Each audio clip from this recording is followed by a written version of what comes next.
Welcome to White Boy Dancing on Off the Edge Podcast with Matt, Zach, and Q. I made it. Yay. So what are we listening to, Matt? We are listening to something original, just threw together the other day. We may use in the future, may not. We're using it tonight. Yeah. On the podcast. Sneak preview, maybe. Yeah, maybe. Hey, this is episode 11. That it is. We've made it to episode 11. We're halfway Lucky there. us. We're only Right? doing 22 episodes? Well, we started late in the year, so it'd be 26 episodes a year. So we're probably over halfway. Man. Close to it. Well, it's a good time to check in with people. Yeah. Let them know what we're doing, I guess. Yeah. So now that you know who the fuck Edge Over Edge is, What the fuck are they doing? there you go.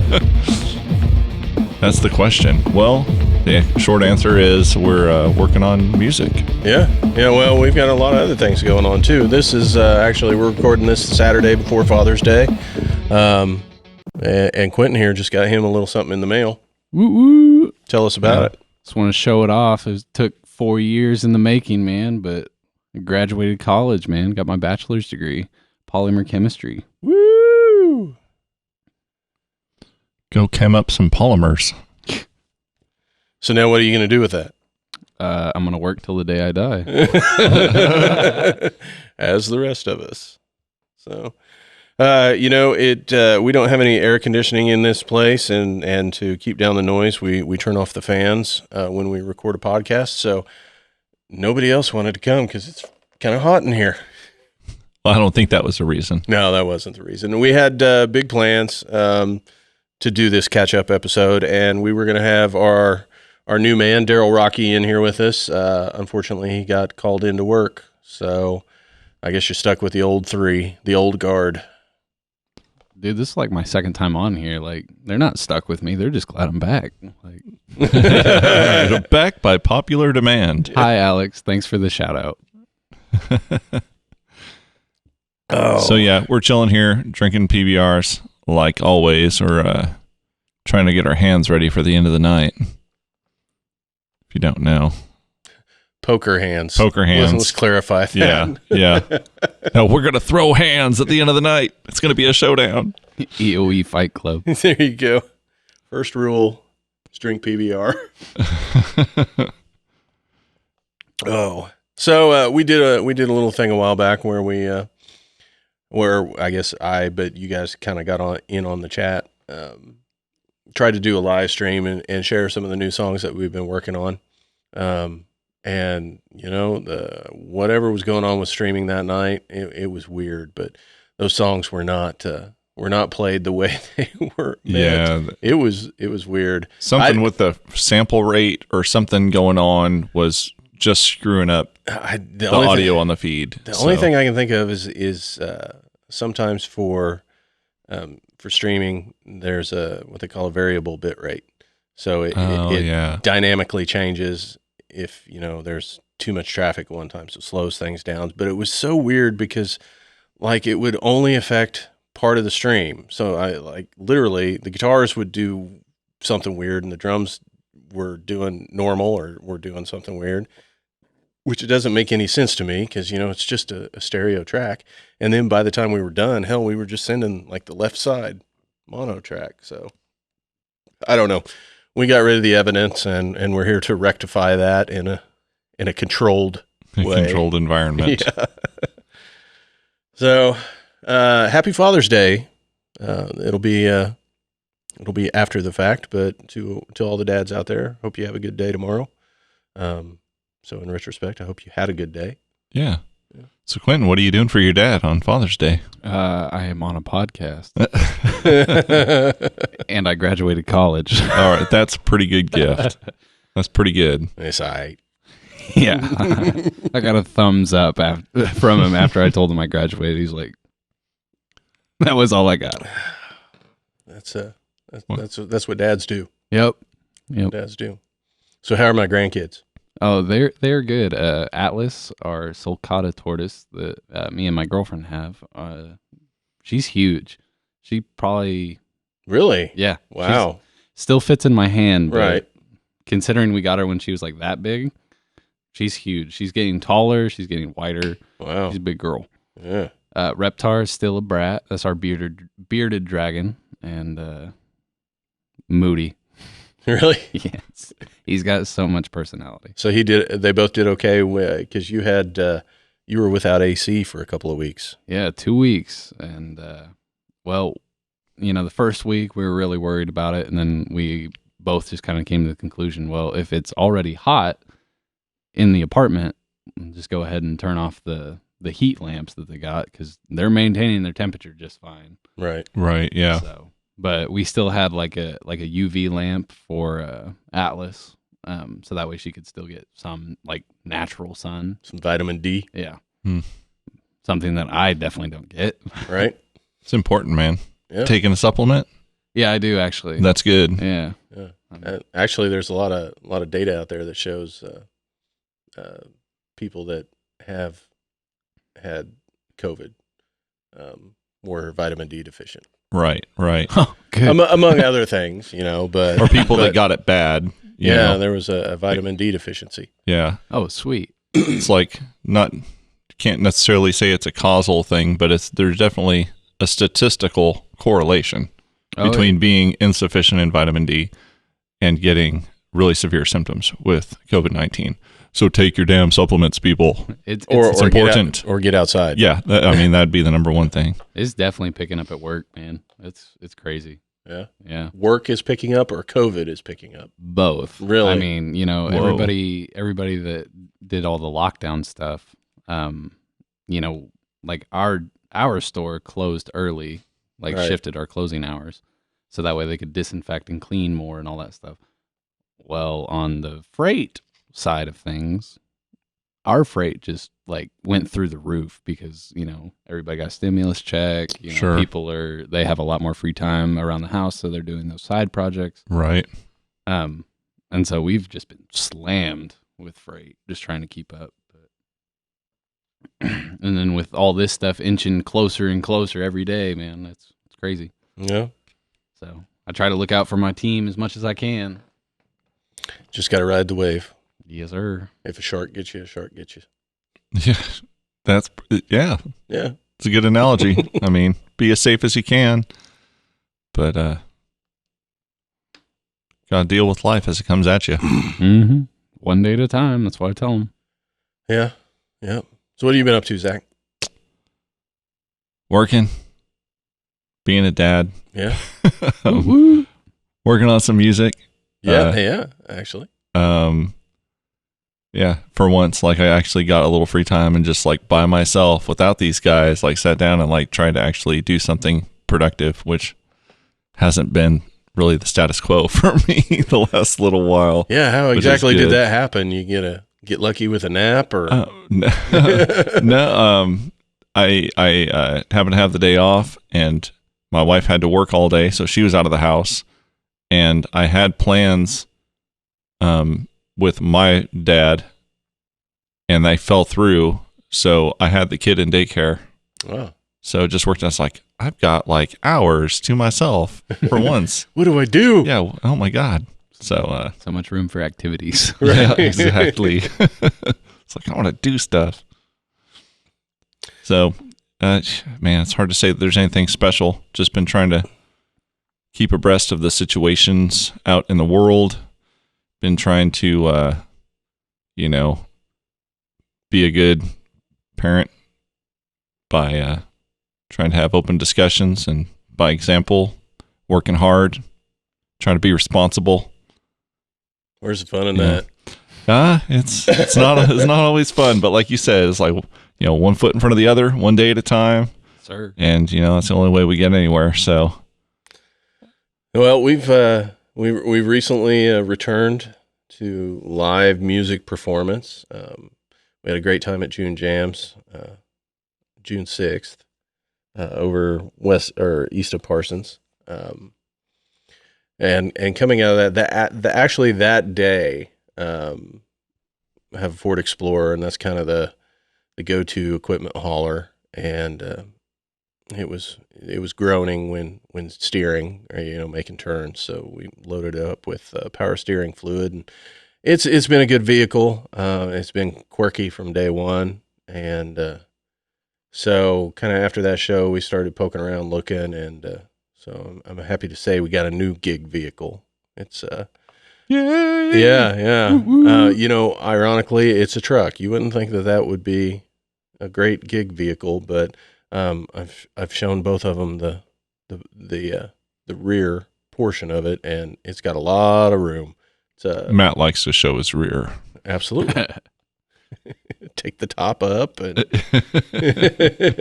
no, we got a topper on it. It's a Ford F-150. It's got a Super Crew, so we're excited about that. It's going to be able to pull a lot of shit and hopefully take us to a lot of gigs comfortably. Mm-hmm. One of the worst things about that Explorer here at the end was the AC went out. Ooh. Yeah, and so naturally.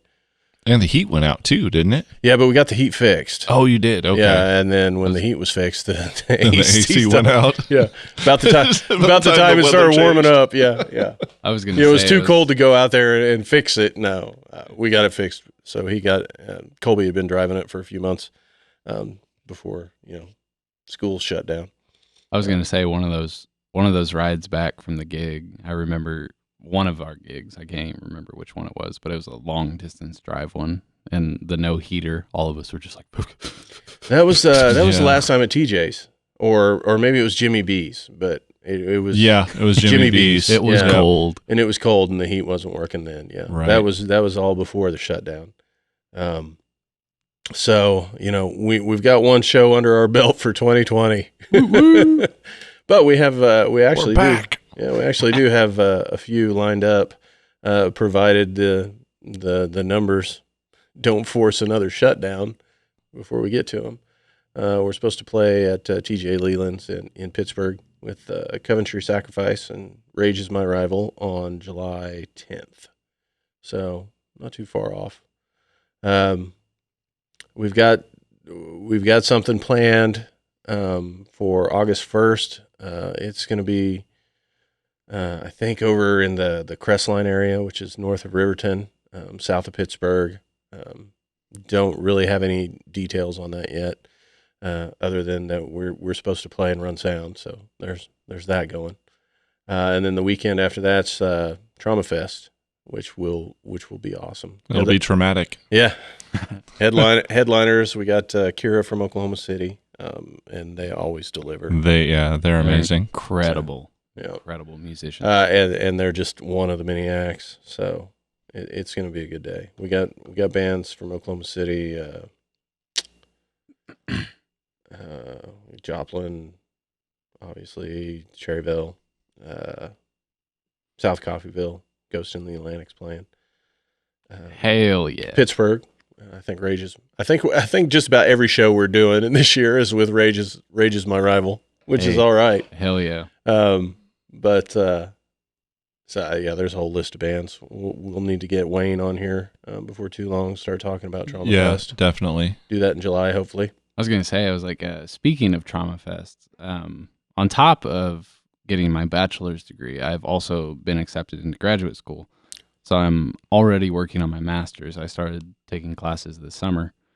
But with my first class of my master's degree, it's engineering project management, and I have to assume the role of a project manager.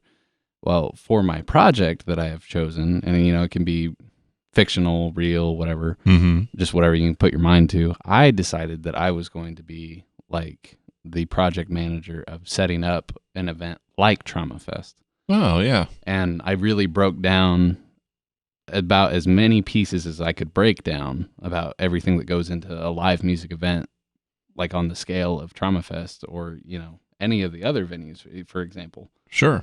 And it's crazy, man, just how many pieces work together into putting it all on. Sure. And I think the biggest thing with it is I just really, really wanted to show some nerds that it's not just a simple, you plug in your amp and you go. I mean, right. It takes work. Yeah. Oh, yeah. God damn, dude. Takes It's not just like, oh, I'm going to bring my drumsticks to the gig, or I'm going to bring my guitar, and it's going to be all set up for me. And no, sir. No. It would be great, wouldn't it? Oh, God. That's what backlines are for. Yeah. But it has But then you'd be pissed that your sound was shit. And nothing's the way I want it. But it has been really, really enjoyable starting that class, because that's what I want to do career-wise, is be an engineering project manager. So, yeah. Well, that's cool. But Yeah, so I went ahead and pulled up Trauma Fest because I want to give you guys all the information I can. Rage Is My Rival opens up, and then Ghost in the Atlantic. I'm going to interrupt you real quick. Didn't they just drop their CD? They did yesterday. Yeah. Lost in Transmission. Check that shit out if you haven't already. Spotify, it's Apple Music, it's Google Play, it's on all of them. Shit is booping, dude. Oh, for real, man. They got two of my favorite song titles of all time: Shit Show and Sweet Bippy. Yo, so Sweet Bippy cracks my shit up, because whenever like we were doing that podcast with him, I knew exactly what meme that came from. Well, what's funny is Sweet Bippy's heavy as fuck too. Mm-hmm. It's an awesome song. Okay, so Rage Is My Rival, Ghost in the Atlantic. They Watch Us from the Moon. They're from Topeka or Lawrence. Oh, we get to see them again, huh? Yes, yeah. So Quentin and I got to see them at Harvest Doom Fest last year in Lawrence at the Bottleneck, which I do have word that the Bottleneck is opening back up, but right now the plan is September. For them to open back up. For them to open. Yeah. Great venue. Yeah. I loved being there. Yeah. After They Watch Us from the Moon, we got Civil, and they're from the KC area. Forever Faded, which is from the Chanute area. Us, Edge Over Edge, from this area. Cherryville Independence. Parsons, Darryl's from Parsons. Pittsburgh. In Pittsburgh. I've been living there 3 years now. I think I guess you're considered a resident. Yeah. Yeah. What's your zip code? 66762. All right. Yeah, that's right. Yeah. You had to think about it. After us is Terracuda. I believe they're from Chanute. Yes, they are. Yeah. Now, we've seen them before, haven't we? Terracuda? I don't think we've seen them before. Really? Yeah. Could have sworn. I'm anxious to see them, though. We got Sign of Lies from Oklahoma City, which is freaking phenomenal. Oh, band. God. Yes. Yeah, they're another one that just kicks much Just ass. so much energy. I don't think I had that energy when I was that young. I want to see some windmills, man. You will. I know. Yeah. I'm so excited. We got 13 Minutes. I believe they're from Tulsa. Then we got the Order of Elijah from Joplin. Played with them before. Yeah. And they rock as well. We didn't play with them. We ran sound. Yeah, we ran sound. Yeah, I think that was them, Flosion, and Galaxia. Yes, it was. Well, we took advantage of having Zach in both bands. So. I was in the room with them. So you were in the room. I've played with them. So you were in the room. You're a musician. You played with them, and then closing out the show's Kira from Oklahoma City. So that is going to be an epic day. Oh yeah. Also, it's hosted by Big Will from 106.6 The Blast, which is he's always been a huge supporter of our band and any other small local bands, big local bands. Does a lot for the community. And what's going to be extra special and fun this year is we also have the comedic stylings of Craig McGee and Rick Felt to come do bits in between bands too. So. There should be a lot of fun. Don't have to just cue music while everybody runs and gets beer. Now they'll have some comedy stylings. Food? I do believe there will be food on site. I don't know all of it. I know the catering situation for the bands, but I don't know yet about. But I know that there's a lot of food nearby. Yeah. Actually, I think there's a pizza joint right across the street. Oh, no joke. Yeah. And of course, the best barbecue in the world, Dudley's Done Right Barbecue. Oh my God. We'll be there. I haven't had it in like 2 years, man. I'm dying. Oh, yeah. It's something else. It's been a while for me too, man. It's been the good thing is it's been too long. It'll be at the Timeout Tavern, so it'll be indoors. so when it's super freaking hot in August, you'll be able to go inside and enjoy it. We don't have to worry about rain.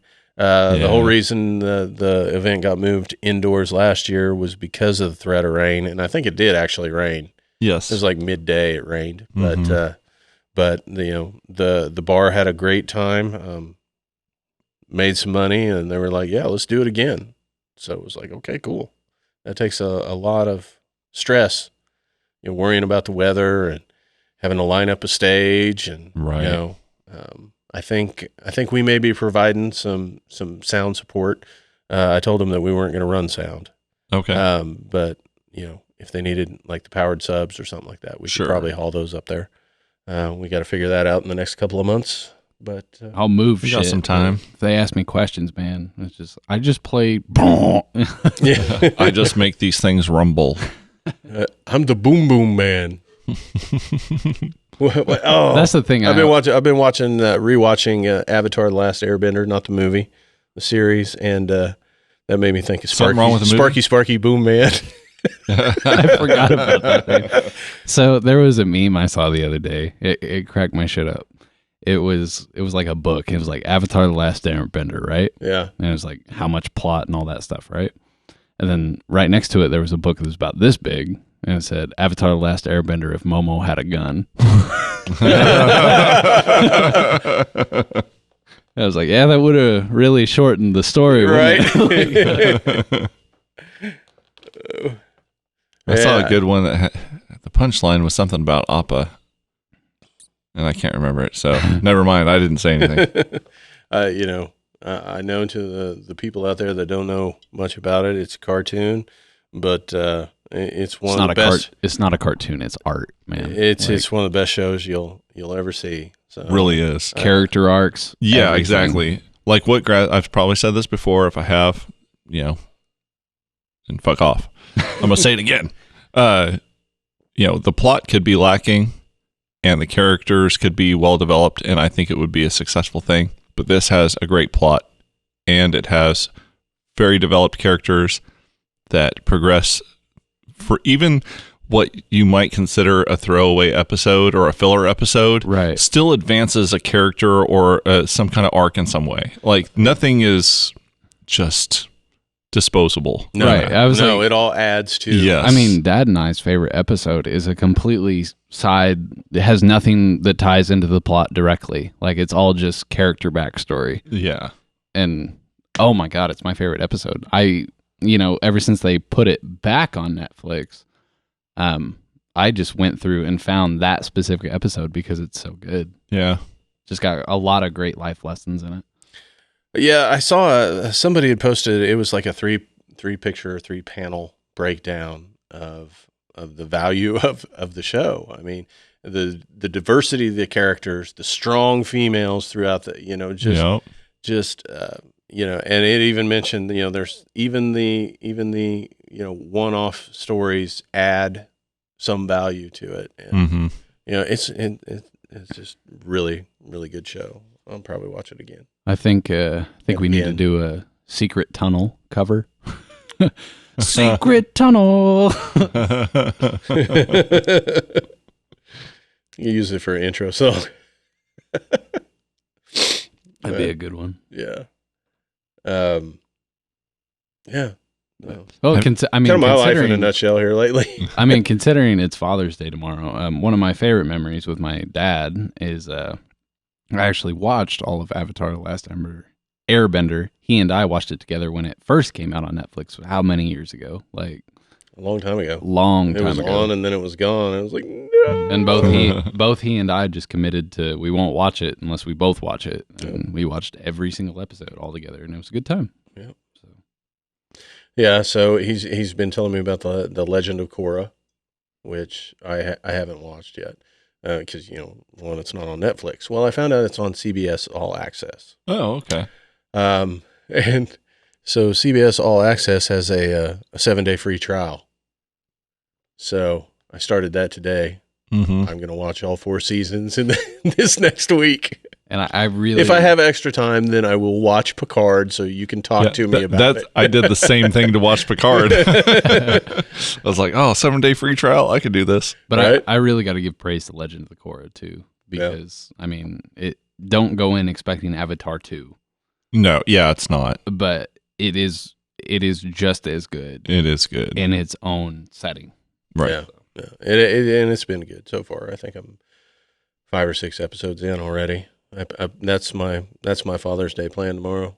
It's just power through Legend of Korra, which Nice. I didn't realize that I was reading up on it. So, I figured it was similar to Avatar, and it was 22 episodes, and I guess they separated the seasons, or you split up the seasons to the books. So there are 4 books, but I think they're only like 12, 13 episodes. So yeah, there's a good chance I may finish it tomorrow, and then I'll have the rest of the week to watch Picard.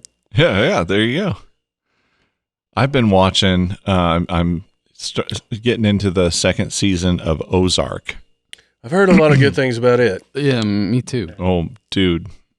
Yeah. It's like Crystal, my wife, has watched the first season before, and she was watching it. She started it when I was probably doing band stuff. Right. So I came in and I kind of started watching it, and I was like, man, this seems kind of slow. I don't know about this. But yeah, it's intense. It is intense, and it's super good. Jason Bateman's in that, right? Yes, he directs some episodes. Yeah. Speaking of him and directing, did you ever watch The Outsider? Yeah, I did. Yeah, I think we talked about it. Yeah. It was pretty good. Oh, it was.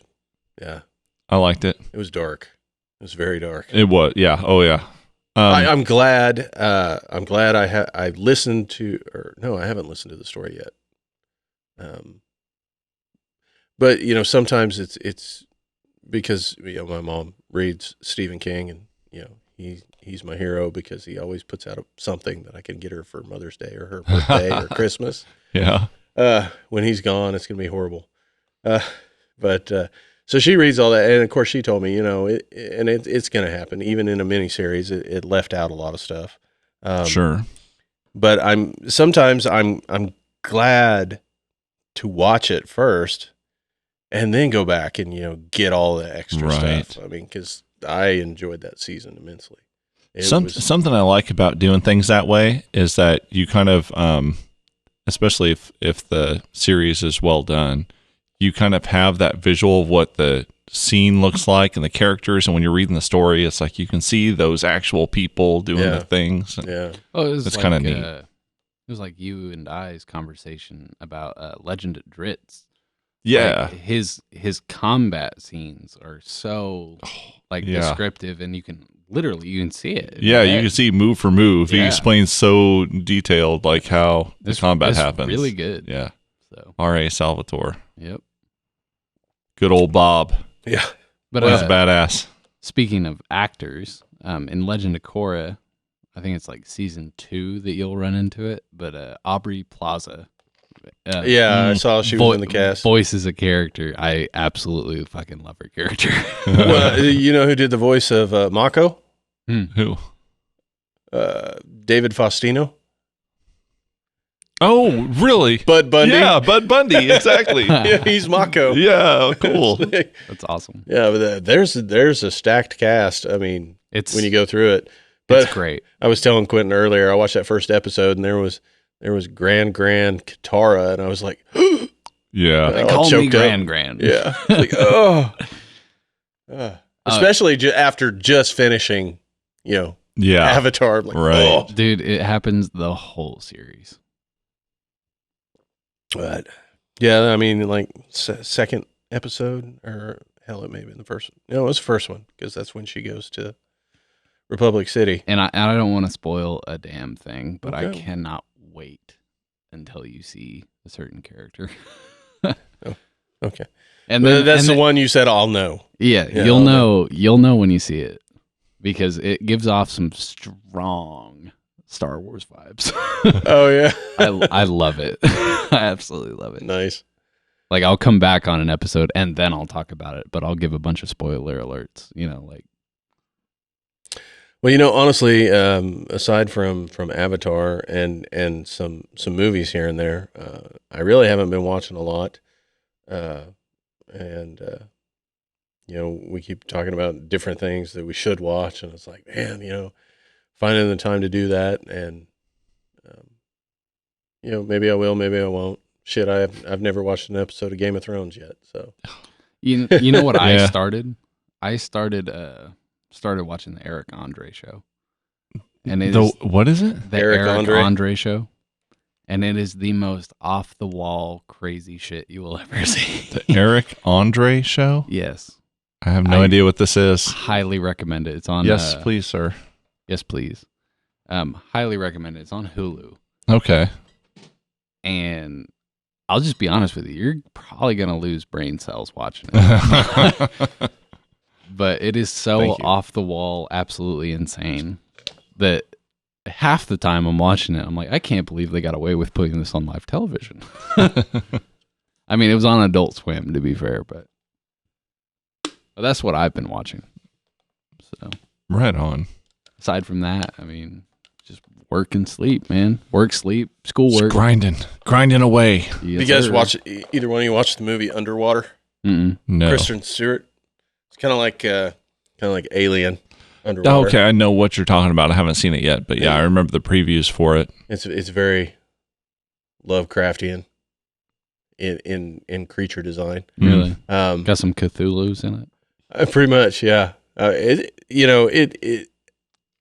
It's pretty much a throwaway movie, but that doesn't make it a bad movie. You know what I mean? Yeah, right. Yeah. You watch it once and you're pretty much good after that. Well, honestly, a guilty pleasure of mine is The Core.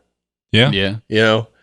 The science in that's horrible. And it's basic save the earth over a stupid idea, but it's one of those that, man, if there ain't nothing else on, I'm watching The Core. Right. And Underwater is kind of turned into that. It was the Blu-ray was like, I don't know, $10 or something like that. And so I was like, what the hell? I wanted to see it anyway, so I bought it. Mm-hmm. And I've watched it a few times.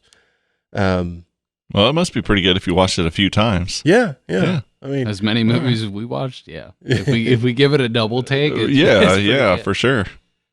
That's an endorsement. Oh, I mean, jumping back in terms of like movies, that you kind of keep coming back to. The one that I love the most in terms of like science and just the story is Sunshine. that's a good movie. It is a damn good movie. Have you ever watched it? I don't know who's in it or what is it? Cillian Murphy, Chris Evans, Michelle Yeoh.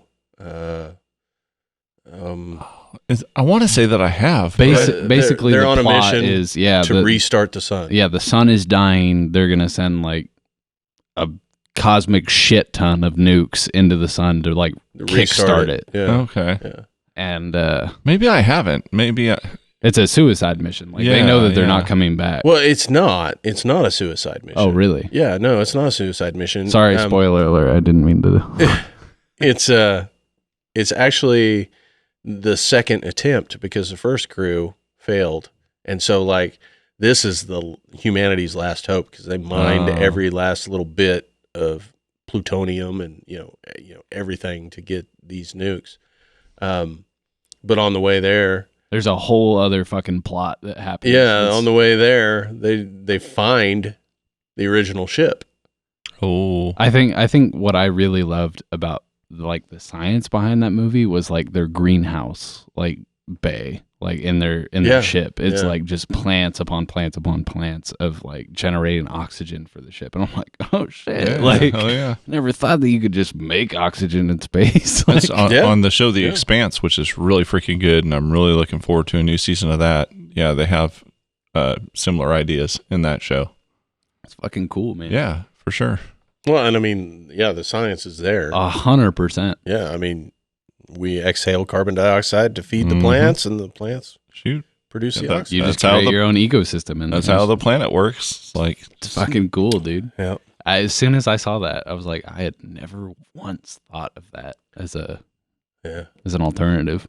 But anyway, that movie. Some kind of engineer you are. Yeah, right. Higher education's paying off for Right. It ain't a polymer, is it? Nope. No. That movie, Sunshine, is directed by Danny Boyle. We kind of talked about it. He did 28 Days Later. Yes. Okay. And The Beach, which was the one I told you need to watch. Fucking art, man. It's good. 28 Days Later, like, revolutionized the zombie scene. Yeah. I'm still holding out hope for a 28 months later. Oh, that'd be so 28 years. Because really, 28 weeks later was good. It really was. It was. Yeah. I mean, expanding on, the fact that they quelled the zombie outbreak in Britain, and then, one little thing just set it all off. And, yeah. Also, you guys. And the fact that they're fast. You guys better fold because my cards. Oh, yeah. You only got 2 cards. I'm sitting here with mine face up. He probably knows what I have. Not that we're betting anything. I bet Matt's new truck. Yeah. All right. But anyway, let's take a quick break and let you hear something new that we've been working on. You want to do that? Let's do it. Give them something? Good. Yeah. All right. Well, and this time around, I can give everybody the real titles. Yeah. Yeah. But this one didn't change from last time. This is called B Boo Boo Bop Boo Boo Bop. So this will be interesting because people will be able to listen to this like whenever they want. And like after we put out this album, whenever that happens, and they'll be able to go out and say, oh, this was the prototype. They'll be able to hear the working kind of tracks for it. Because working draft. Because I got to put a disclaimer. This is these are demos that I put together for the rest of the guys. And so, like, one song that we're really building on right now that we'll save for last. Zach just spent all his free time with his keyboard and put some really cool shit on it. Darryel came up with a guitar part for it. So all you're hearing is the stuff I came up with. So there's a whole lot more growth coming. And then I usually just bitch about the breakdowns. I'm like, they're not heavy enough. Like, hey, it need to drop the hammer. It makes for a better breakdown in the end.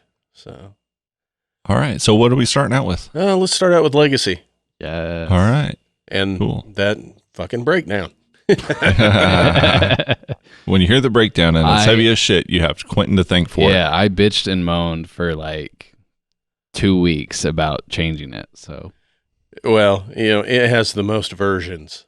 it by far does, because you kept putting out new parts, and I'm like, it's not it. Not man. there yet. Not I was yet. like, gotta keep moving. All right, this song's gonna be called Legacy.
mic's back on. Hello. What up, nerds? So that's a new song called Legacy. Absolutely beautiful. Hopefully it'll be. I think we were just talking about it. I think maybe the plan is to try and track these one at a time, get them out, and then at the end, vinyl, baby. Yeah, round them all up. Yeah. You know. Oh, here we go. Want to do it again? Oh shit! Here we go again. We'll do the fade. There we go. So that was Legacy. Yeah. As it stands right now, Yep. I'm sure it will morph and change and be added to and taken away from, and It will definitely evolve. Yeah, it will evolve. That's just my Wonder how interpretation. pretentious Q will just try to overrule shit. or I'll try to throw everything in the kitchen sink at it and be like, no, but we need a full fucking choir, and we need we need a horn section there, and Hey, we got the horn section covered. I'm dating former principal chair of Pitt State University. So. We got Dewey Cox over here. You haven't watched that yet, have you? Walk Hard? No, Yeah. I haven't watched it yet. But thanks for reminding me. I will. Yeah. Whole studio full of a full orchestra, and then like a native tribe. I can't remember if there were farm animals. I think there were farm animals. Yo, I want a fucking pig snarl in the middle of a breakdown. Like, It's got to be a real one.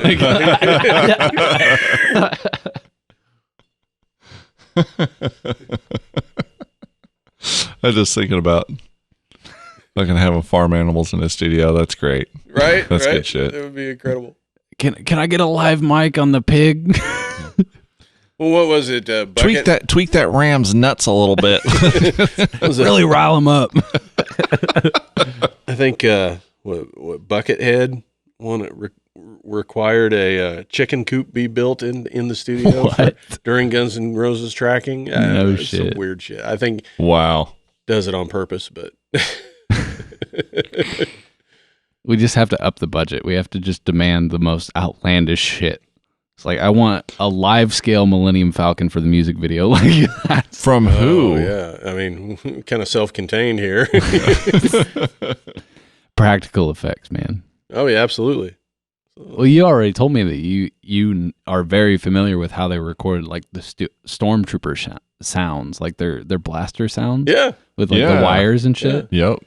No, there's literally a corner in Coffeyville that you can go up. It's on the cable line. It's where two guide wires cross, and you can take your wrench and hit it, and it's a Star Wars blaster. 100%.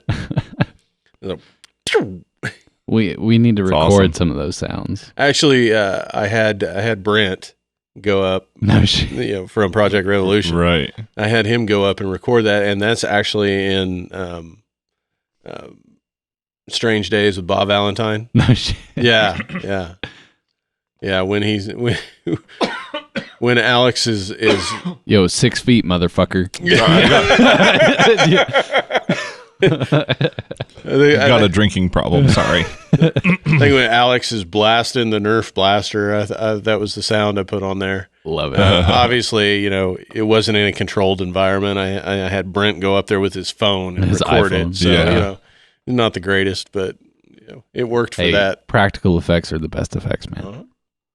So that's why I love Evil Dead so much. Well, Just an Army of Darkness. Oh my God. Army of Darkness is that's Oscar. That's Oscar worthy right there. I don't know what the step up from Oscars is, but that's what that is. It's a universal award. Yeah. That goes beyond Oscar to like Big Bird. Right. Maybe Cookie Monster. There you So go. good. Hey, what's that you got there on your face? What? You'll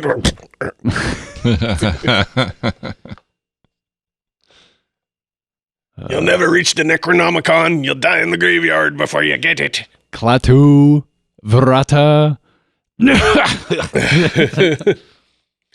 I said the words. I did. Basically. So good. I had something I was going to tell you guys, and I totally forgot. Baby. God damn it. You got real ugly. Yeah. That's what we call pillow talk, baby.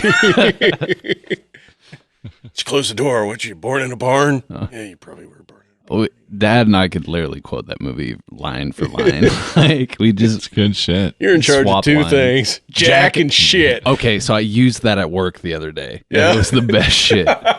So we got this one guy that comes in, and fucking King Dingaling walks in, and he just... the biggest head because he's running the store that day, right? And I was talking to one of my other coworkers, and I just told him, I was like, sometimes I just want to walk up to him, and I'm like, you're in charge of two things, Jack and shit. And Jack left town. And he knew the reference, and I was like, all right, you're tight. Like, you win. I was like, you cool. That's another staple at the house. That's for sure. I always crack my my associates up at work because I'm 22 years old, managing a bunch of young college kids that are younger than me or the same age, and then some people that are older than me by like 10, 15 years, even 20 years. And at the end of the night, if it's been a long shitty night, and I'm like, man, I'm getting too old for this shit, and all the old people are like, are you fucking kidding me? And I'm like, dog, I'm like 10, 15 years older than I probably should be. Like, how this is aging my fucking body right now. Like, you're old, motherfucker. You need to say it like Danny Glover, though. You're like, I'm too old for this shit. Get too old for this shit. That's how I do it. That's good. Like all fucking worn out and out of breath.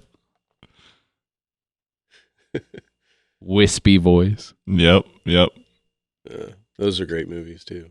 Absolutely. So jumping back to our talk about the bottleneck opening back up in September, you said? Yeah.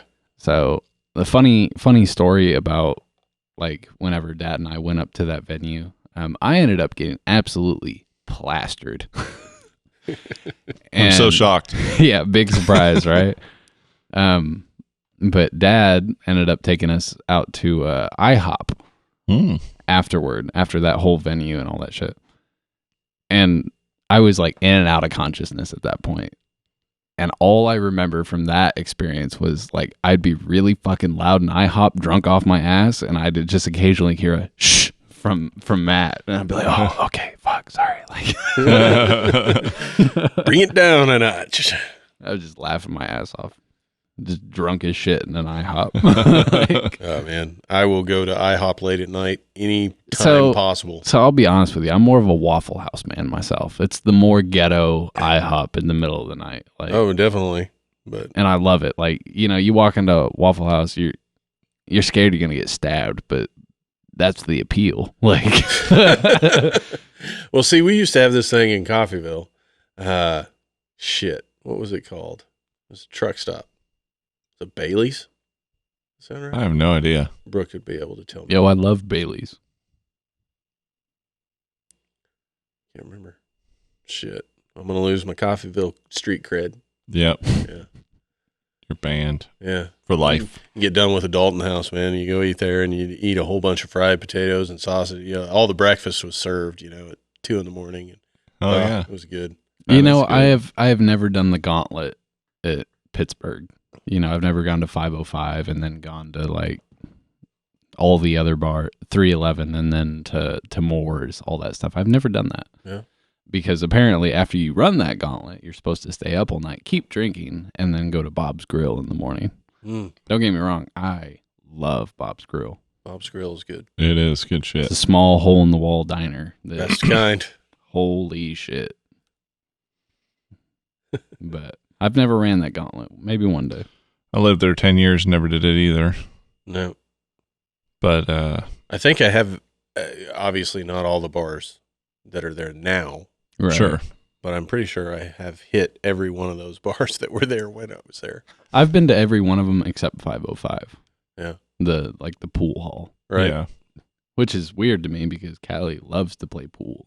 Well, you go to the break instead? No, I've never even been to the break. Well, then you've not been to all of them. Then. Well, the break is a below 21 place.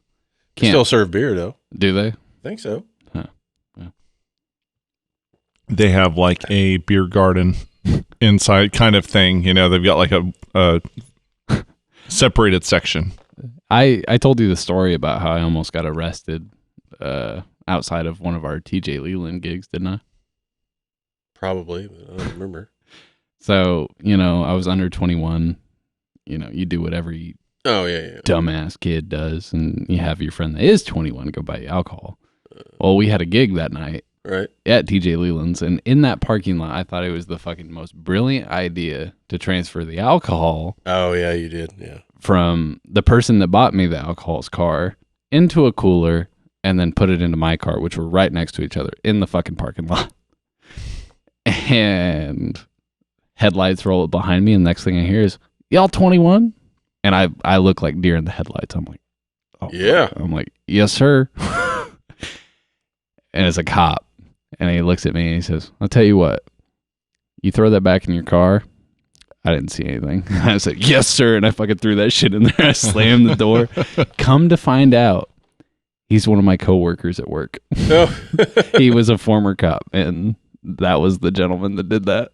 He's like, oh my God, that was you? Like, I was just looking for fights. I wasn't looking out to give out MIPs or anything. You just lucked out. I didn't want to do shit that night. And I was like, fucking God bless. Like, well, now you're like, well, you fucking lucked out because you'd run me in. Your ass would be working hard now, motherfucker. Oh, who got the power now? Oh, shit. Cracks my shit up, man. So people sick of talking or hearing us talk, they need another song. Yeah, we better do it. All right. What do you want to do? I don't know the current names. Well, you give me the old names. I can tell you the right one. Give me what you want. NBD? Slam City. I don't know. Slam City. There isn't one called Slam City. Well, there is now.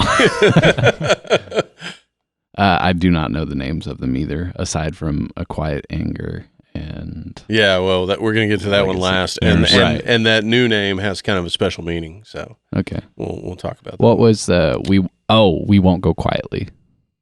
That's A Quiet Anger. Yeah. Oh. Well, did you get the memo? Fucking scratch that.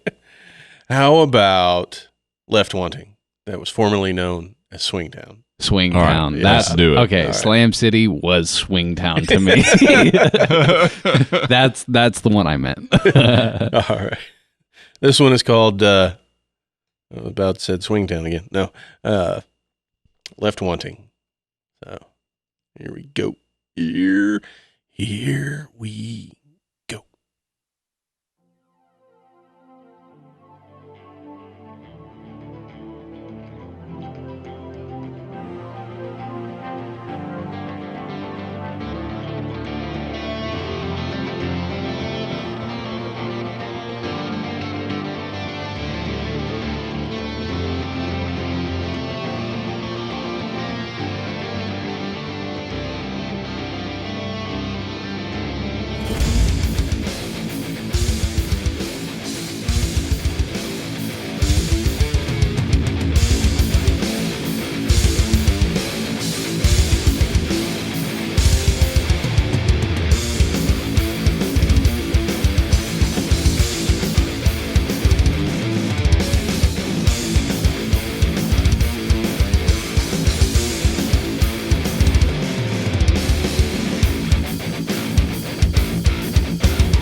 All right. That was Left Wanting.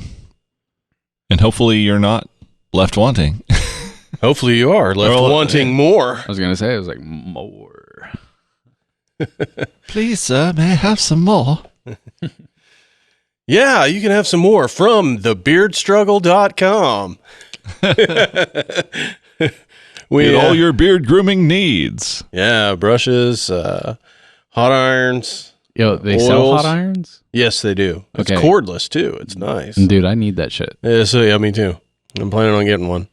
Yeah, beard balms, oils, shampoos, conditioners, you name it. And it's all Viking themed. Hell which is awesome. Do they sell any like jewelry that you can braid into your shit? Oh, fuck, they do. They really do. I'm gonna hop on that shit. Thebeardstruggle.com. Use promo code OffTheEdge15. Save 15%. We'll get a little kickback on that. It's a pretty cool little affiliate deal. I've got the Scruff Balm, which I'm well beyond Scruff, so I should probably get something else. I got the oil and conditioner, and it came with a nice soft brush. The scent is Viking Storm, and it's really good. I was gonna say, I was like, you need some of that fucking Valhalla balm. You know? Yeah, they have a sampler pack of the oils, which just has all the different fragrances. So I may try and get that, but I think the iron is probably the big goal right now, because you get those wacky curls, man. Right. Yeah, for sure. Is it one of the brushes things, or is it actually like an iron? It looks like a flat iron, kind of like a flat iron. Okay. So it has the flat side, which you have that, but then it has a pick on the end. So like when you brush this down, you know how this kind of goes in, gotcha. So you can kind of pick that back out. And I think it's 3 different temperatures, 3 selectable temperatures. Kick ass. And it's cordless. It's a little more expensive, but I've already tried the cheap one. I mean, the cheap shit. Yeah. And it doesn't work. So, yeah, if you want to, they got you covered. If you want to take care of your beard, then it's worth investing in. You know, I'm new to the beard gang. You know, I'm just trying to make some headway into the beard gang.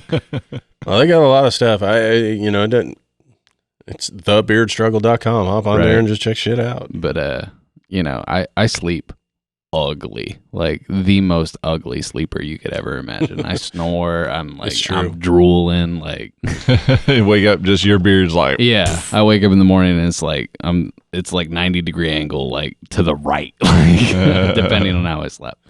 So I definitely think I'm gonna pick up some of that stuff. Yeah, it's definitely worth checking out. I'm impressed with it so far. So, and it's a great way to support this podcast if you enjoy it. So, you got a beard, you're struggling, thebeardstruggle.com. Support this podcast. Off the Edge 15. Off the Edge 15 is promo code. And we appreciate it, guys. Yeehaw, brother. Yippee-ki-yo-ki-yay, motherfucker. Well, Mr. Cowboy. Another great movie. Actor gone too soon. It's a Christmas movie. Yeah. It's Christmas. It is. It's definitely a Christmas movie. Absolutely. Both of them, 1 and 2. Yep. Yeah. Can't dispute it. Nope. They both happen at Christmas time. Yes, sir. And pineapple is good on pizza, and I will fight anyone that says differently. Get out. You don't like pineapple on pizza? Get the fuck out. See, I don't. You're wrong. You're wrong.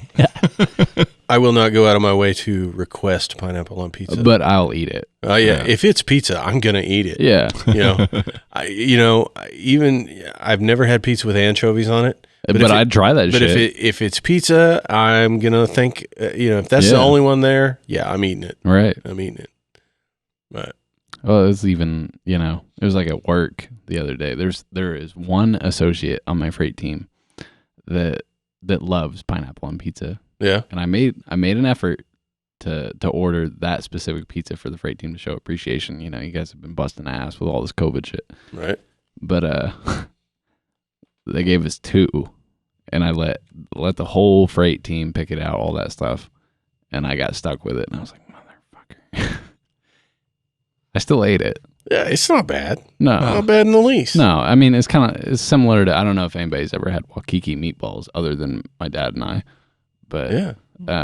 Was like some pineapple in the meatballs? Or? Yeah, it's like Hawaiian. Yeah, meatballs. it's Polynesian. Yeah, yeah. I can get down with that. That sounds my good. bad. It's basically that's Hawaiian. Shout out to the shout out to the Polynesian. It's basically pineapple juice, soy sauce, and green pepper. Okay. It's really sweet. And then it you stir it up into a sauce, and then it's over meatballs and typically over rice. Oh, right on. It's not really bad. good. No, that sounds good. It's really good. Yeah. I just got to be in the mood for it. I have to be in the mood for the actual pineapple pieces, but the meatballs, yeah, Right. any day, Right. any day. No, I'd agree with that. I mean, they're like candied meatballs. I mean, it works. Don't question it. No. Just enjoy it. Just put the meatballs in your mouth. I'm not saying I don't want pineapple to just be the only topping on a pizza. You know what I mean? Yeah. That's No, silly. you've chosen your side. Yeah. No. You I mean that'd be good, but you die on that sword, Zach. like you get like the super supreme with like all That's the what shit I'm on it, saying. but then you put some pineapple on it too. See, I'm That's a good. supreme man. Yeah. Like, it's called supreme for a reason. So you're the sentient.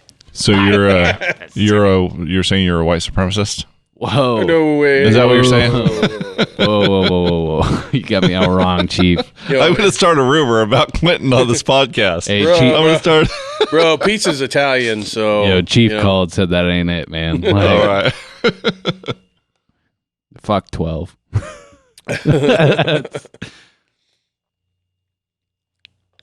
So yeah, that's been some interesting shit going on now too. That really is, man. Yeah, let's get your takes on current affairs. I have been spending a lot of time reflecting. So, whether you agree with the riots, whether you agree with the Black Lives Matter movement, I think it's important to just reflect. Look at yourself, see if you've made any wrongdoings in the past, and then grow from it.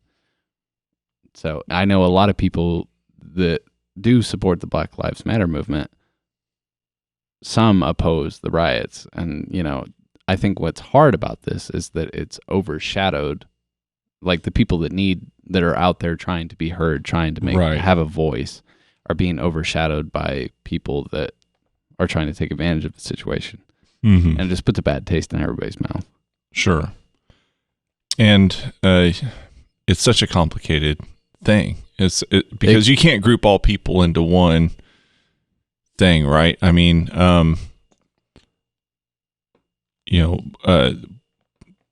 the Black Lives Matter movement at its core, has a very noble goal, which is absolutely, to end the, systemic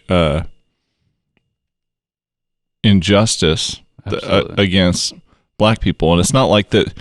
And it's hard too, because it's not like there's a person or a group of people that are purposely just making shit hard for Black people. It's it's a system that is left over from our history that's just been perpetuated, and we can't get out of it because people in power want to keep the status quo because they benefit from it, right? So hundreds of years of systematic racism. Yeah, right. So and some of it is just going with the flow. Right. Sure. You started here, we got into this habit, they got into that habit, it's just true change is violent. Mm-hmm. Unfortunately. Well, yeah. They do not wake up until it is on their fucking doorstep. No, you can talk to somebody, but until you're yelling in the face, they're not going to hear you. Or I take that back. They may hear you, but they're not listening. Right. They don't give a shit. They don't take it seriously because they're not affected. Right. And by we're not affected. Right. But I think the thing that kind of separates us from, and I we are starting to listen. You know, the three of us in this room are starting to listen. We're starting to reflect, like you say. There are several people that it doesn't affect them, so they are not. I would say for me, I'm maybe coming back from it. Like I'm like, my initial reaction is like, all right, let's fucking revolt. You know, like that's my initial. I was like, burn it this down. whole, like, we're ruled by rapacious oligarchs. We're in full fascism, in my opinion, in the United States, and it's like, it's bullshit. Like, we need change, right? Oh, absolutely. And then, but there again, it's like the, and again, it's like, I don't want violence, but it's almost like, But hey, all I'm saying, pitchforks, aisle 44. That's all I'm saying. Like, aisle 44. Like, get out, burn it down, burn it down. Here's the thing: like, I don't advocate violence. I really don't. I think that the system is corrupt. Right? We've got two party rule, which is really one party rule. They're just playing people against each other. Yeah, it's really a class issue, not a race issue. Oh yeah, it's not a. I don't know. We have just rapacious oligarchs that want to hoard all the money. Well, hold all the resources. They want to keep the lower class down, having less and less and less. I think what kills me, man, is, from the younger generation of the bunch. We were pushed from a young age, college. Mm-hmm. And dude, as was I. Dude, college fucking sucks. Like, there ain't no ifs, ands, or buts. I've accrued hella debt, and I don't even have that guarantee of I am going to make this much to pay off this much debt. It's all up in the air. Sure. It's definitely a gamble. Even though the best times it's somewhat of a gamble. Right. It just feels like that you're fucked from the start.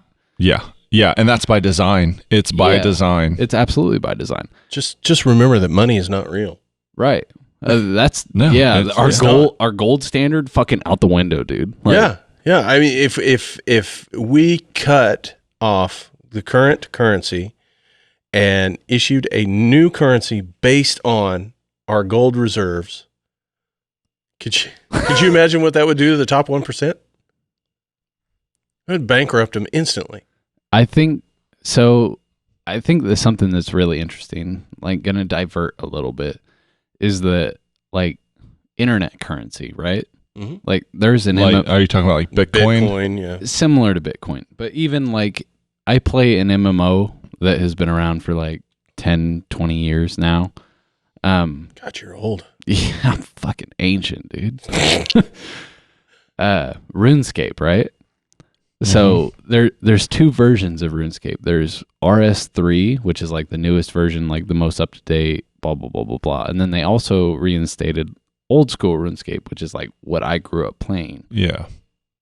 Well, they're like Venezuelans. The currency in that game is worth more than their actual fucking currency in the state. So they make more money playing that game, grinding up money and selling it through, illegal actions than their own government pays them.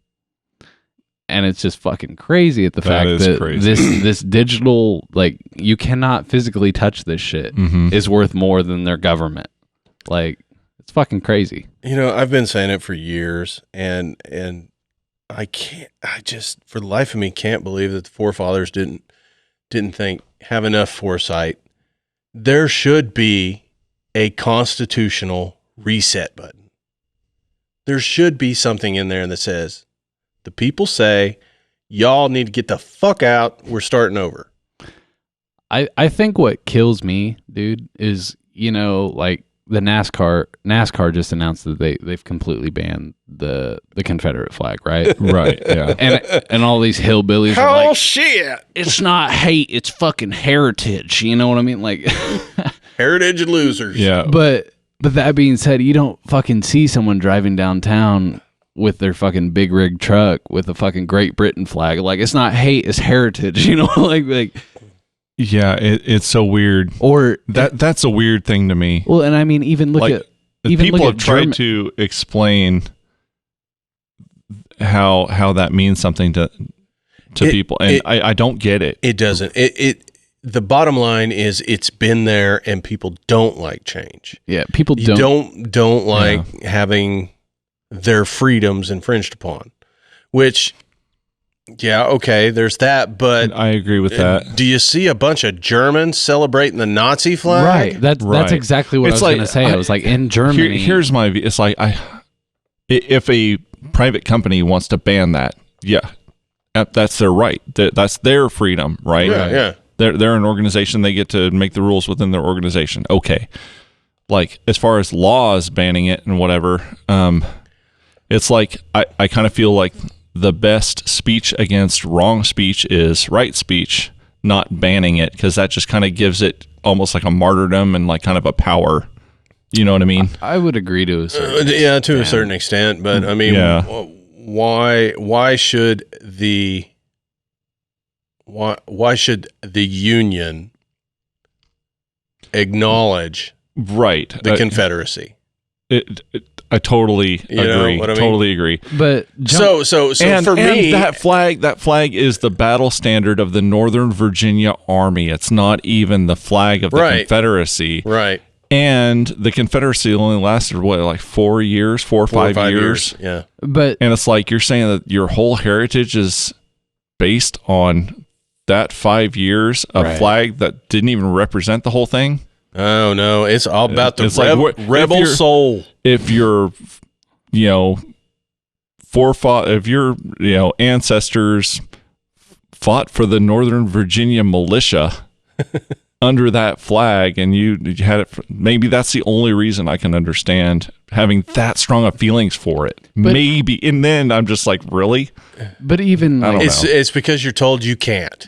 That's the bottom line, right? You can't do it anymore. But even even jumping back to like Matt's point about you don't go to Germany and you don't walk into a Holocaust museum and see them with like a fucking statue of Adolf Hitler, right? Or like SS members that are fucking immortalized forever. And 1,000 white people would say, well, hey, Adolf Hitler was evil.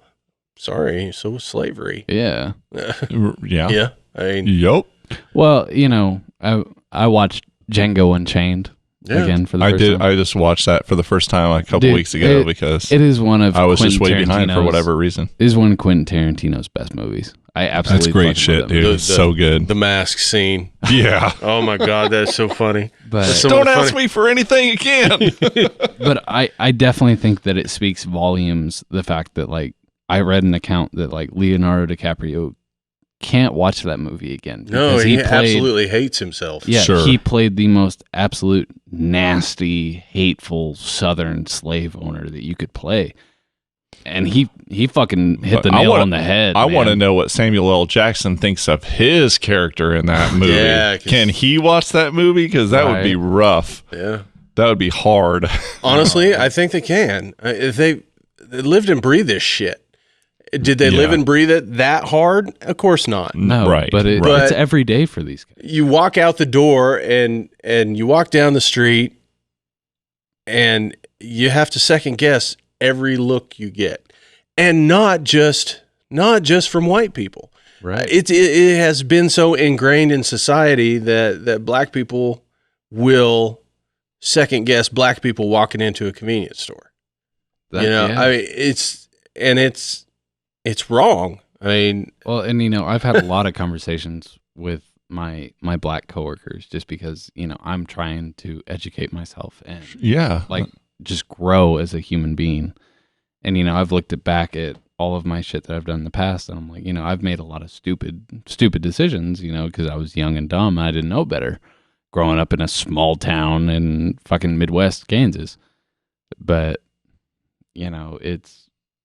it's a reality for these guys that we never had to experience. No, like it's I don't know. Again, like my experience is I grew up in Southern California until I didn't grow up. I was 13 when I moved to Kansas. But up until that time, my best friends were just throughout. Like I had one of my best friends was half Filipino. One of my best friends was white. One of my best friends was black. One of my best friends was actually from India.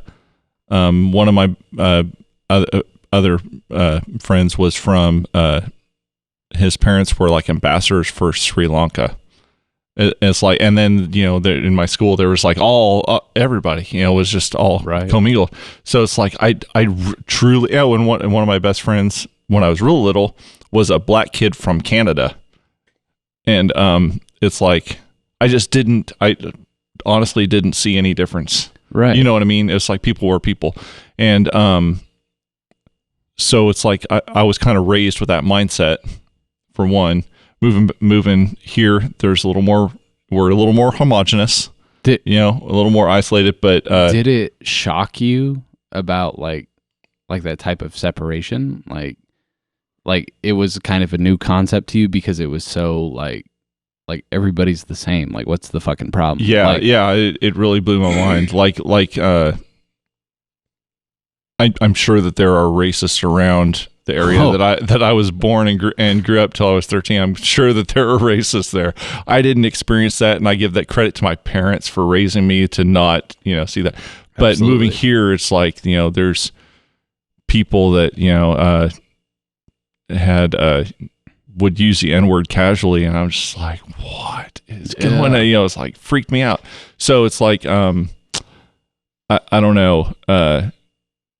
My gut, makes me, have great empathy for minorities, especially when they're treated poorly.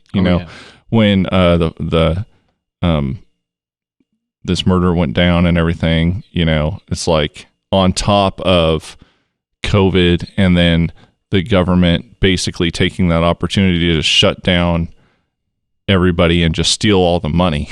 You're right. Like, don't let anybody tell you there's no money for programs, because they just yoinked trillions of dollars and put it in their pockets. And now we're going to see massive freaking foreclosures, and and we have Great Depression unemployment right now. I mean, things are crazy, dude, and it's because they decided to treat this as just a money grab.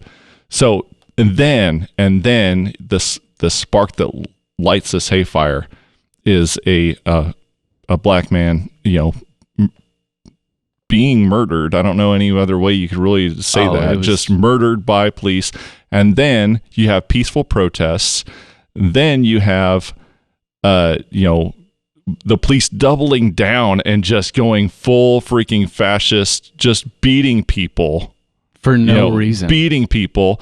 Then that breaks into riots, which leads to more beatings. And it's like, it's just craziness. And I think an important distinction in a lot of it is like the footage that makes it through the Facebook algorithm and the footage that makes it through the Twitter algorithm are two very different fucking things. I'm not really on Twitter, so okay. Well, the shit that you see on Twitter it'll make you go full anarchy, man. Like the way that police are treating people, dude, it's insane. It is absolutely fucking absurd.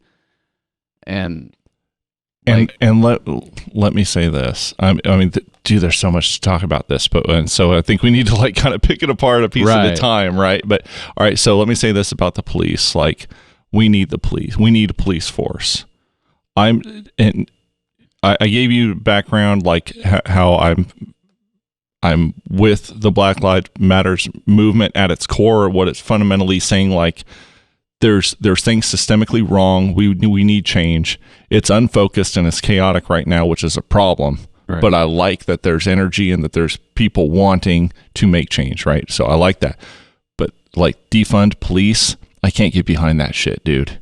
Really? We need to reform police. We need to demilitarize police. We need to make it so that being a police officer is an honorable thing again. And people want to do it, and only the most badass people get to do it. So I saw, and they get paid for that. They need to be held to a higher standard. Yeah, absolutely. If you're going to carry a gun in public, you need to be held to a higher standard. And they need standard. to be trained, like, for de-escalation. They need to be trained for all these, like the military. I don't want to say that they need to be like the military, but the military has stricter rules of engagement. Exactly. In a wartime than these people do just trying to engage our own citizens. So I saw a great comparison on Twitter. Don't know the legitimacy of it, but I believed it. It said that police have over 800 hours of firearm training, but only like a 10-hour class of de-escalation. Whereas, one of my best friends is a cosmetologist. It takes 1,500 to 2,000 hours of like hair keeping time before she can even set foot in a fucking salon for her certification. Why is it that police can get this fucking certification faster than a cosmetologist cutting hair? And there's no psychological screening. No, right, absolutely none. And I'm not going down that road. But the fact is that they need to be held to a higher standard. Absolutely. And I think by saying this, I think I speak for everybody that we're not saying that every police officer is bad. We're not saying that every law enforcement officer has, some kind of there are honorable people in law enforcement. But even these fails us. Yeah. And even these ones that are doing these heinous acts, they may not have started out that way. Sure. It's part of it's the job. Yeah. But the job needs to have that responsibility to look out for them, with yearly psych evals and constant training. I mean, if they're working a 5-day week, then, day 5 should be situation training. Well, even just a fucking therapy counseling, like. Right. And then on top of that, there needs to be no code of silence. No. Yeah. A code of silence is the equivalent of the mob saying no snitches. Right. It's the exact same fucking thing. Yep. So it's just the whole system is broken, man. And it was built that way. That's the problem. Right. It's not that it has become broken, that it has lost its touch. And that is one system in a larger system. Precisely. That is equally broken, like, telling you, in many ways. So we have a lot of reset. We have a lot of work to do, and there's the energy out there right now to do it, but it's unfocused. And because there's no Martin Luther King right now. There's no FDR right now. There's no one to focus this movement and say, all right, we need to go for universal health care. We need to go for demilitarizing the police in these ways. This is how we want. We need focused energy to cause change, and there's no one to focus that energy right now. They're all trapped in the gig economy and not in positions of power. What I think breaks my heart, man, is that what was I gonna say? I'm spouting off. It was shit. I'm losing train of thought. Sorry. It's just the I remember what I was gonna say. What breaks my heart the most is that, the younger generation, I have absolute faith that a lot of this stuff is going to get resolved from younger generations that were born knowing that systemic racism is wrong, that slavery is fucked up, all that shit. Right. But it shouldn't take 50 more years for us to replace those people that have felt this way, grown up in that environment, for it to change. Absolutely. This is a one of the podcasts that I love to listen to is called The Portal, with a mathematician, a polymath named Eric Weinstein. And something that he continually brings to light is that again, this is generalization. I'm not trying to paint everyone with one brush, but as a whole, the silent generation and the baby boomer generation has held on to power. Like, look at all the presidential candidates. Right. They're all in their 70s. Right. You know, they're all either silent or baby boomers, you know? There's no young people in power. And it's that way across institutions like college deans. Yep. They're all baby boomers. They won't relinquish. They're hoarding all the power and all the wealth and all the resources. And, you know, they're not giving up their positions. It's like, so it's like we're kind of stuck until we can move on from that. Right. And, you know, we shouldn't have to wait until a whole generation dies before we can like move out of this rut.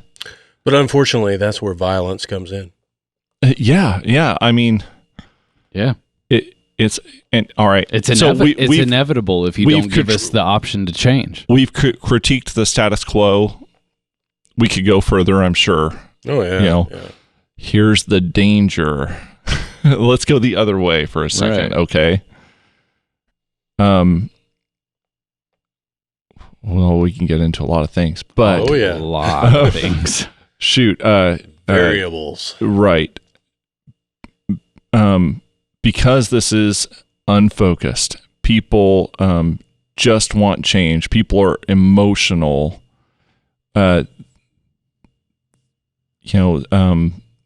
We run the risk of going radically the opposite way and falling into almost like a communism, like a Marxist type of mindset. I'm not saying that we're going to go into it's a mindset. I'm not saying we're going to like become a communist country, but it's that mindset of like, there's no objective reality anymore. It's just all, everything is a spectrum.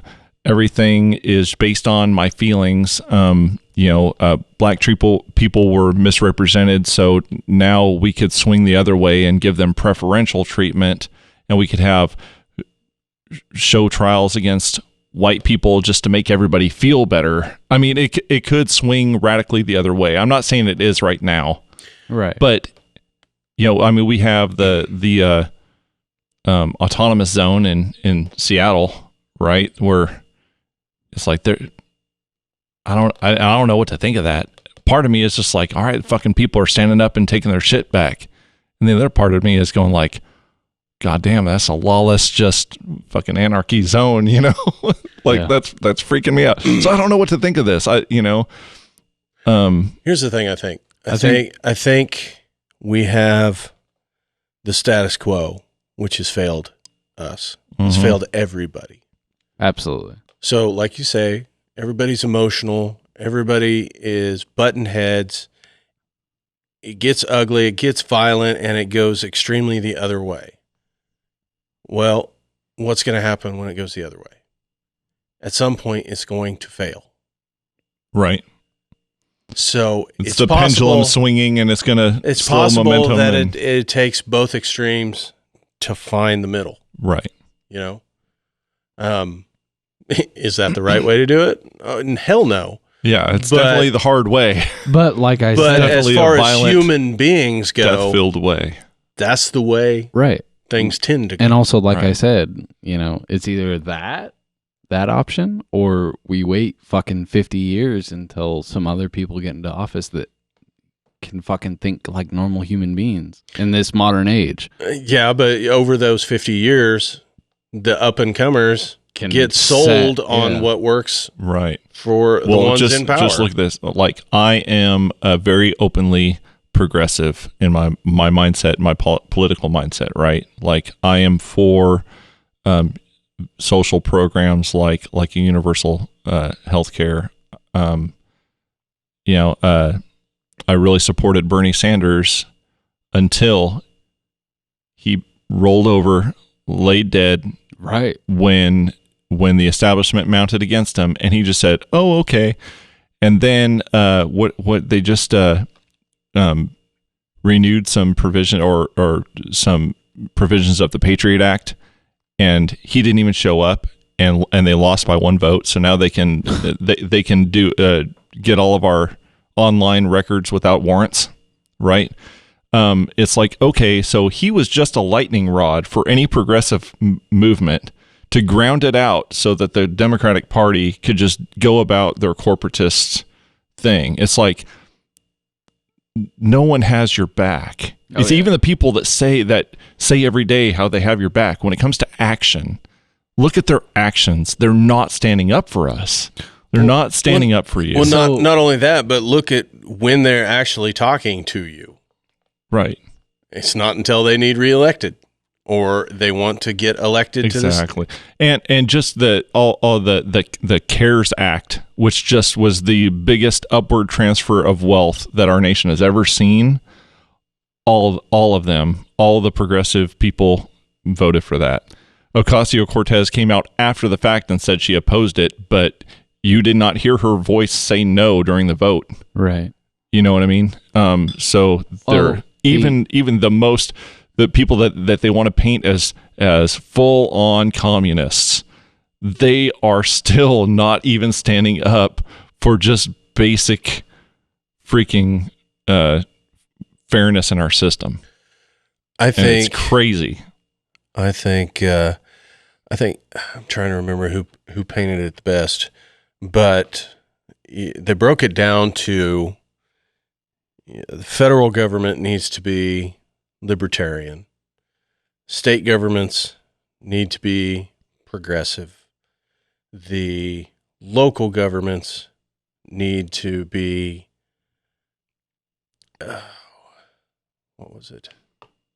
socialist.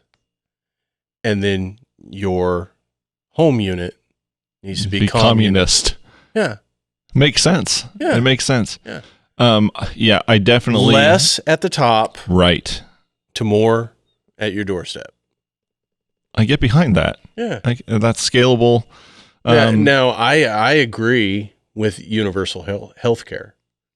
I don't, Now there's a wide variety of ways that we can interpret that, and it could be the devil's in the details. Right. It could be as simple as yearly or bi-yearly wellness checks, that are universal. Obviously elective surgeries or right. Cosmetic surgeries, shit like that. No, I don't think anybody else should pay for it. But and just the whole thought about health. We're paying for roads. How about we pay for a healthy workforce? Right. And it's not like we don't have the money. We just spent trillions and trillions of dollars just handing it to profitable corporations for no goddamn reason. Do you know how much pressure it's putting on my guys at work, like with all this COVID shit? Oh, I can imagine. Oh my God. And I'm basically just waiting for the day that one of them gets it, and then they're all going to start dropping like flies, and the workload doesn't stop. Right. The workload does not stop. Period. Think about the burden that would take off of businesses. Yeah. Businesses want to hold benefits like that over workers' heads as like, oh, well, we might not pay you very much, but we can give you health care because you won't get it anywhere else, goddamn. Well, and that's just it. I don't want to pay for everybody. Well, you're paying for everybody that you work with. Right. And the smaller the number, the more you pay. And guess what? If people don't have insurance and need and get treated anyway, taxpayers pay for that. Yeah. We pay for it anyway, and it's more expensive. Right.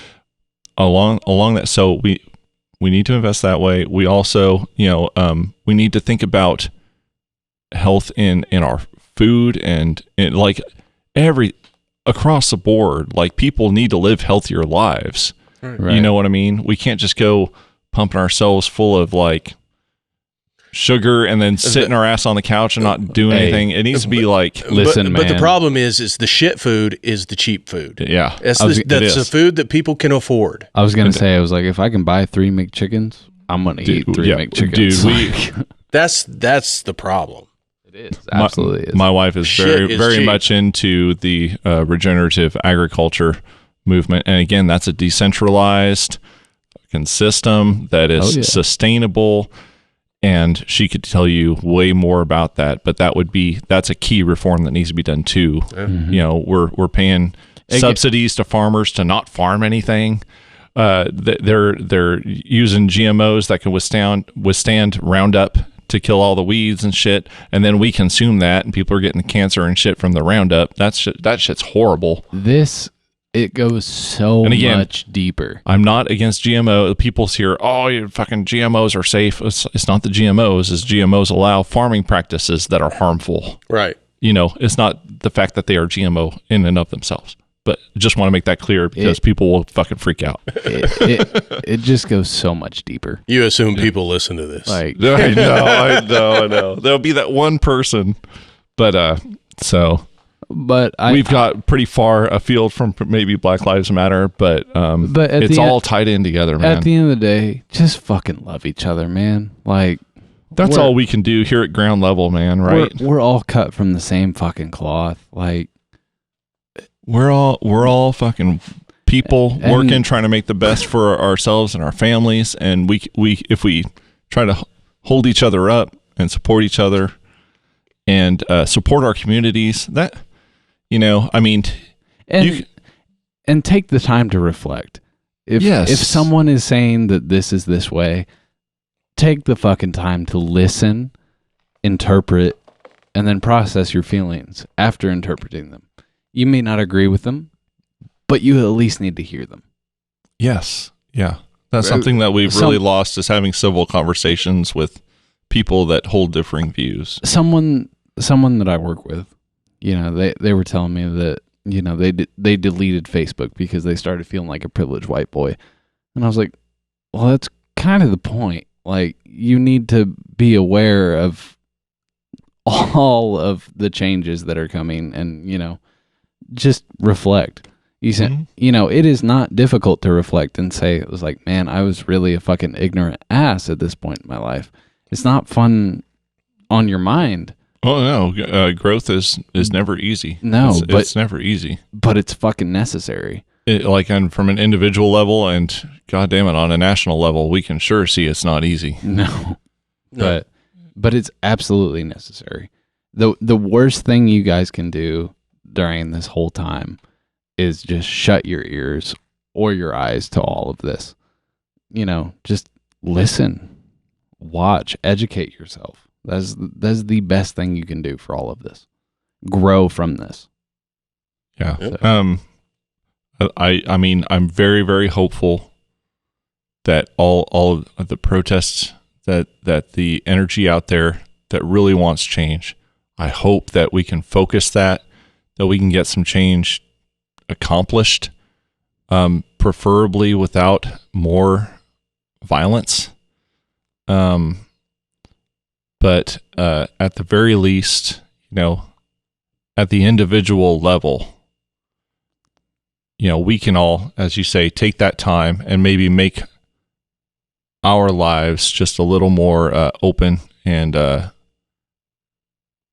empathetic, and over time, maybe that's the way to change things as a whole. It's just person by person, community by community, seeing each other as people, lifting up your own community, and as each community gets lifted up, it lifts up the whole.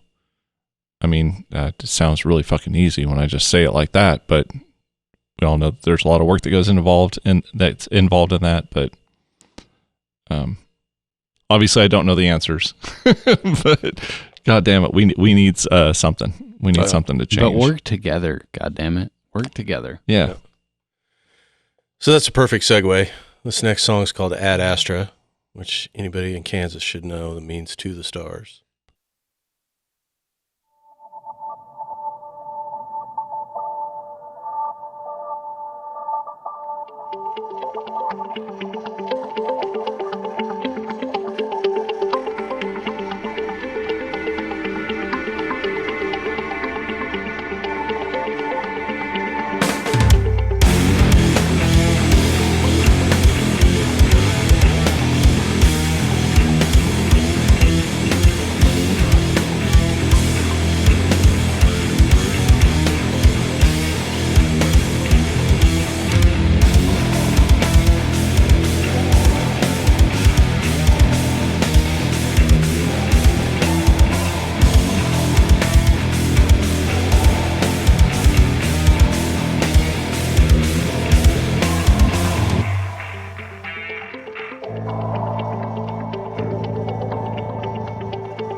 That was Ad Astra.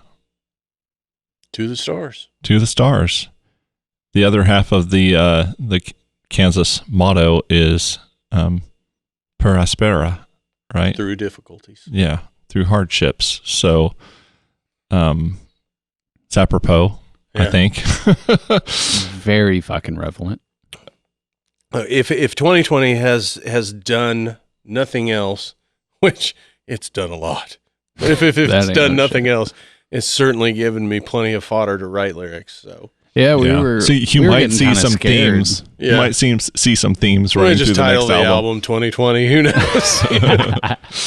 2020, get the fuck out. And Jesus. While that was playing, we were kind of sitting here talking about, essential, quote unquote, essential workers really just being expendable workers. Oh yeah, no, it's every day, man. Like, and the fact that our higher ups were required to wear masks well before we were required to wear masks. It just speaks volumes. Yeah, you said something about like there's an inverted pyramid. Yeah, so where like CEO's at the bottom, and they advertise the whole company as it's an inverted pyramid. I'm not going to give any names because I've probably given out another podcast. But if you listen to all of the podcasts, then you'll get the insight. Don't give it away though. But at the base of the pyramid, it's the CEO, and then it works up from there, and that is how the company is carried. It starts. How the hell does an inverted pyramid stay standing? Exactly. That's what I'm fucking saying. And with all of this COVID shit, man, like I've watched from the district level, from the regional level, just treat my workers like dog shit, not give a fuck about the workload, the stress, just the capacity for us to do work.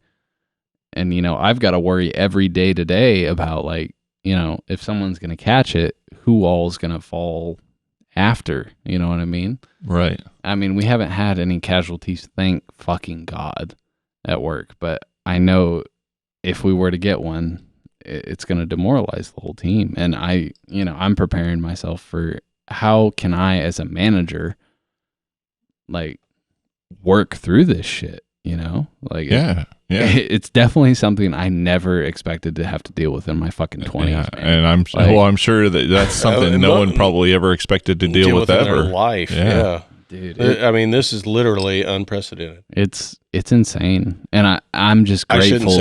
I shouldn't say that. The Black Plague. In our lives, in our generation. Yeah.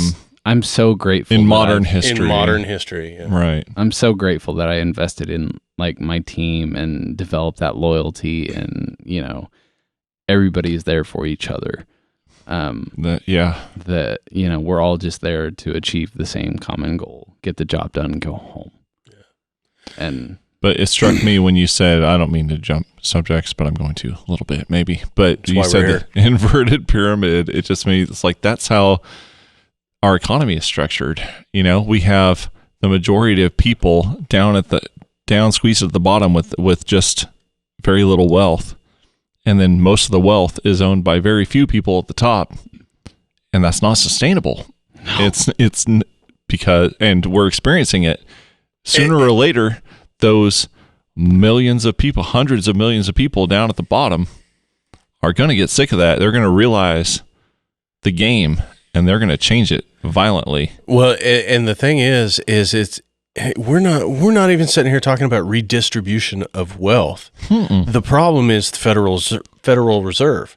So you have this top 1% that's hoarding money. They're not spending it. So when there isn't enough money in the economy, what happens? Federal Reserve chucks out some more money. Right. We don't have enough gold to cover that money. There is no legitimate value to the paper that we spend. And hell, half the time we don't spend paper. Most of us do it electronically. I heard, I can't remember the number, but I want to say it's something like some preposterous percentage of money is purely digital. Yeah. It's not even printed. Well, it's just digital. That's something that we absolutely have to like just realize that internet currency is becoming a new form of like wealth. Like I don't know a lot about cryptocurrency. I know this isn't what you're talking about necessarily, right, but no, same concept. It's fucking wild, dude. But cryptocurrency is like, I want to learn more about it because it's really intriguing because it's not you're not able to tamper with it, with the value of it. Right. It's already fucking predetermined. Right. How is it predetermined? It gets technical, and that's where I don't want to speak out of school on it. But it's some interesting shit that I want to learn more about. It's well out of the league of fucking education, man. Like colleges don't teach you for that shit. No, oh yeah, maybe in an economics department you might get some of that. But my sociology teacher at the community college here in town, he put it best. He was like, you know what higher education is good for? It is recycling the working class. And I said, oh fuck, man. Like, I absolutely love sociology. If I could just take it for shits and giggles and get a whole degree out of it, I would absolutely do it if it didn't cost so much fucking money. Oh, I'd go to school perpetually. Like, I love school. If I didn't have to pay for it, and if I got paid to go to school, I would just do exactly. that. Like, I would do it for the rest of my fucking life. And I think that's kind of the problem is that, they charge you an arm and a leg to become educated. And whenever you become educated, you start kind of opening your eyes to all this shit. And that's why they put the price tag on it, because they don't want you becoming too, too knowledgeable. Don't get woke. But Matt, you're speaking to something that's I don't know, a really complex issue, right? Like modern money theory, modern monetary theory. Basically, after World War II, we got a free pass to print money. Yeah, it's like 78% of the world's resources are valued in dollars, which gives us the ability to basically have infinite money without any repercussions, as long as we use that money wisely, which we are not doing at all. At all. And when the world says, hey, you know what? Fuck you guys. We're not going to value oil in dollars anymore. Right. We're not going to, all these assets, we're going to use the fucking yen or some shit. Like, that's what's going to happen. Yeah. Then U.S. is in real trouble. Yeah. And like, that day, depending on how things go from this point forward, it could happen 10 years, it could happen 50 years, or we could change it around. We could make this freaking last if we start spending wisely. But it's not the issue. We're not going to run out of money. We just run the risk of our money not being worth a damn. Yeah, of the world basically turning against us and say, hey, you know what? Fuck you guys. Yeah, we're done. We're done with you. But here's the thing. I think this is one of the good things that comes out of COVID is that, guess what? We're not fucking self-sufficient anymore. We rely extremely heavily on China, but the rest of the world in general.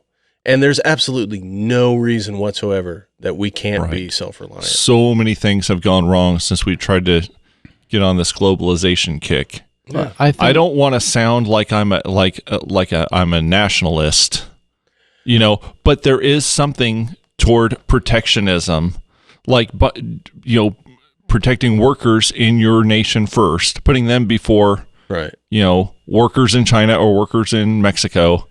I'm not disparaging those people needing jobs. But here's the thing. But protect your country's people first. Either you and the rest of the world goes 100% global, or it has to be national. Right.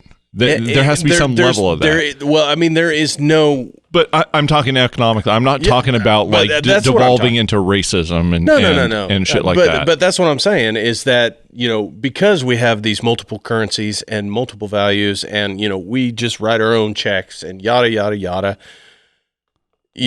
that gives the foreign powers that power to say, you know what? Fuck you guys. We don't like you anymore. And then shit, we can't do anything. We need you for this. I think another important observation from all this COVID shit is just how how easy it is for a lot of industries to be able to work from home.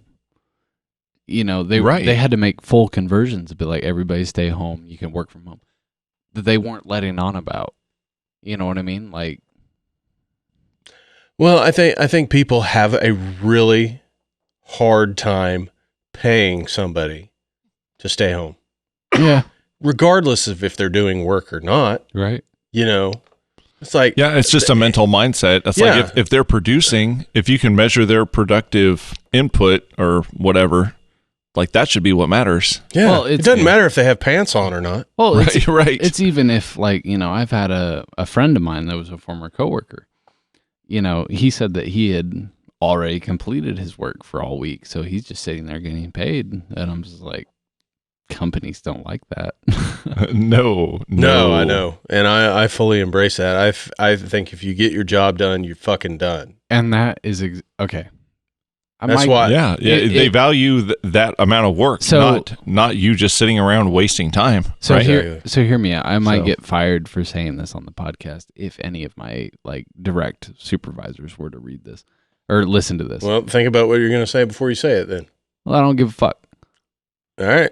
But where, you know, like I've been commended for the outstanding loyalty of my team. You know, like if someone were to cross me, I've got guys on my fucking team that will go out and they'll fucking bury him. Like that's just how tight my freight team is.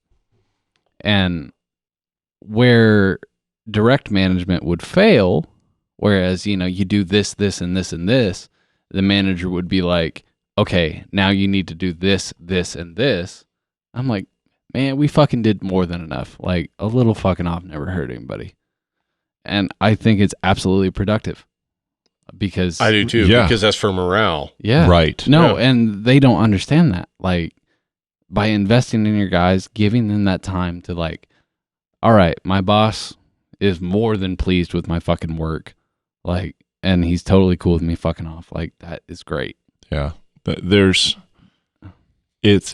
In my job, you learn very, very quickly that going above and beyond gets you nothing but punished. Oh yeah, yeah. So I will never advocate for someone, you know, milking the clock or doing, you know, but right. I always tell someone to make sure that you are working safely. Right. Make sure that you are being careful and doing your job to like the letter, and because as soon as you start rushing, because they pressure you to get you to do more and more and more and more and more, but there comes a time where you're either going to go so hard that you're going to hurt yourself, right, and then it's going to be your fault, and they're going to fuck you, or you're going to make a mistake because you were trying to hurry and you had a lapse of you know, attention or something, and you make a mistake, and then they're going to fuck you. Yeah, they're going to. And it just leads. Yes, it just leads to your demise. Mm-hmm. So, and it sucks that it's that way. Like that's another systemic fucking problem in management with,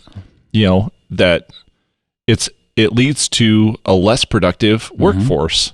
Honestly, I think metrics in general have destroyed any kind of pride in work. Well, there are paper pushers living hundreds of miles away that are trying to tell you how to do your specific job that have never even seen that job being done. The thing that I stepped up to whenever I was a supervisor, I was like, we just need someone that fucking treats our freight team like human beings rather than numbers. It has nothing to do with productivity. It has nothing to do with this, that, and the other. If you invest in your guys, they invest in you. Right. And that is the most important lesson. And I think that, I mean, I'm sure that you can find examples of corporations that do that. Right. And it pays off. Yeah. One that comes to mind, I don't know, it's probably a spectrum, you know, but like Costco, as far as like big box stores, pays their employees very well and gives them very good benefits. And I think that their success is due to that. Mm-hmm.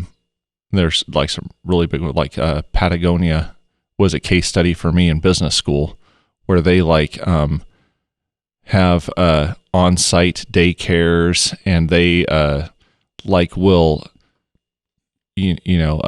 allow people to go out and surf and do outdoor activities and stuff, because it's going to get them in a relaxed state and like more focused on their job, because they do like outdoor clothing and sports stuff. But I was just like, that's fucking cool. And the numbers show that works, Right. And I think the ideal job model shouldn't be hourly. I think it should be, this is your job. So let's take my job, for example. Okay. I fix copiers. Okay. I may go a day where I don't get an actual fucking call. So before this COVID shit, I'd spend all day going and cleaning machines for preventative maintenance. Okay, that makes sense, right? Right. But I think if you have you have these, and anything after this time, unless you want to. If you want to go above and beyond, maybe you're in the same town and you want to go ahead and knock it out so you don't have to come back the next day. Mm-hmm. But these are your jobs for the day. And when you get them done, you're done. Right. I can see a flip side to that, because you're like, oh, well, fuck, if I get this shit done quick, you might not do the best job. But I think having that incentivizes you to do better. You know what I mean? Even with my associates. Because if you do better on these, say you have 4 calls, you do really good on these 4 calls, you're not going to have a problem with them for 6 months. Right. But if you hustle through them, you'll be back next week. Right. So the better you do, the less you have to do. Probably depends on the job. Like my job, that wouldn't, but you have a route. Rural mail carriers do get paid that way. Right. But I mean, think so you have your route, and if it was, just that's your route, and if you could get it done by noon. Sure. But then the thing is, you've got 4 more hours that you can work, Well, but then the thing is, it's like, well, let's stack your route to be as maxed out as possible, right? So that it takes 10 hours every day on a normal day. Well, and the benefit of that is we can pluck this employee and throw him out. Yeah.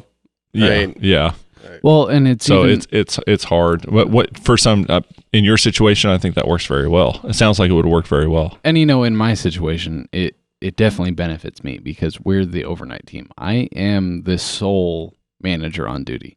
Right. So a lot of what I do is behind the scenes, in the shadows, because we're the most isolated out of all of them. And, I've had to have several conversations with my associates about, if we're going to do a job, we're not going to fucking half-ass it. We're going to do a damn good job, so that way they don't have to question it or critique it. They just know that that's the standard. You know what I mean? Right. If we have to come back and touch it twice, that means we're doing double work, and it's bullshit. So. Yeah. Well, it's just a good way to be in life. Absolutely. General, yeah. Don't half-ass 2 things, whole-ass 1 thing. Ron Swanson.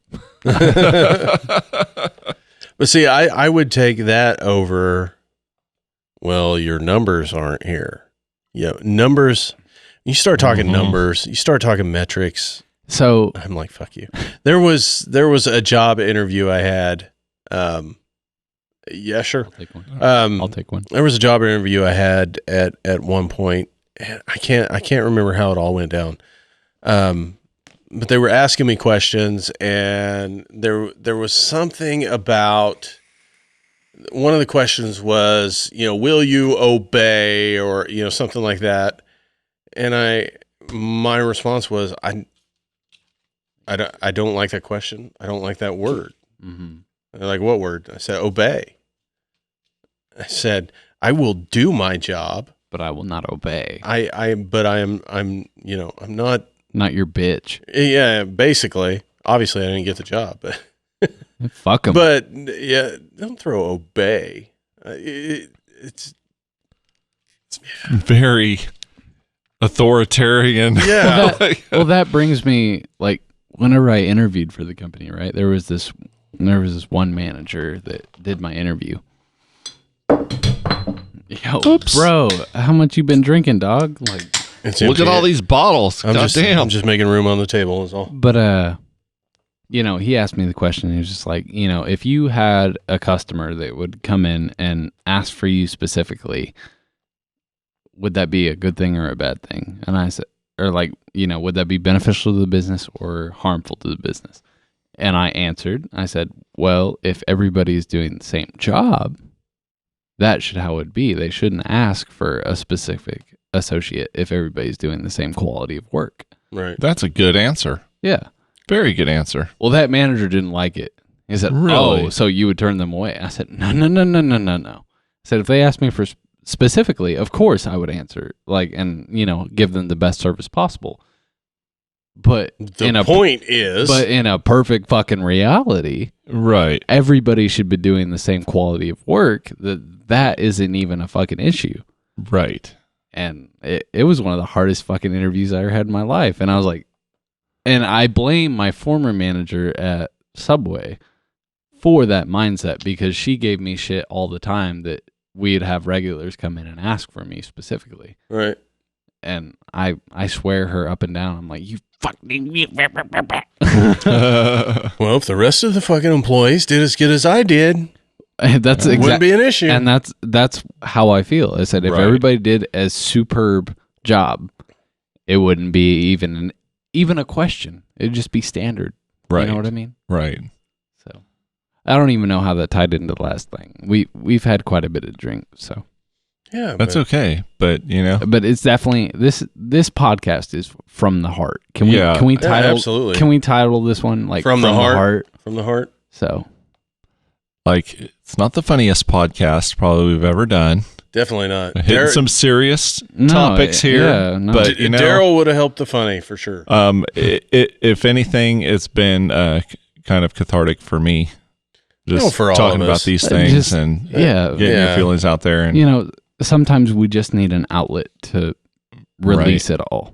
Right. And maybe something that one of us has said, I'm thinking very optimistically here, but maybe someone will hear something, I never thought about it that way. Yeah. Or, hey, I never heard about that thing. Maybe I'll look that up. Right. Yeah. Or, you might just think, fuck, he's an asshole. Yeah, right. And I'm okay with that. That's your opinion, man. That's your opinion, man.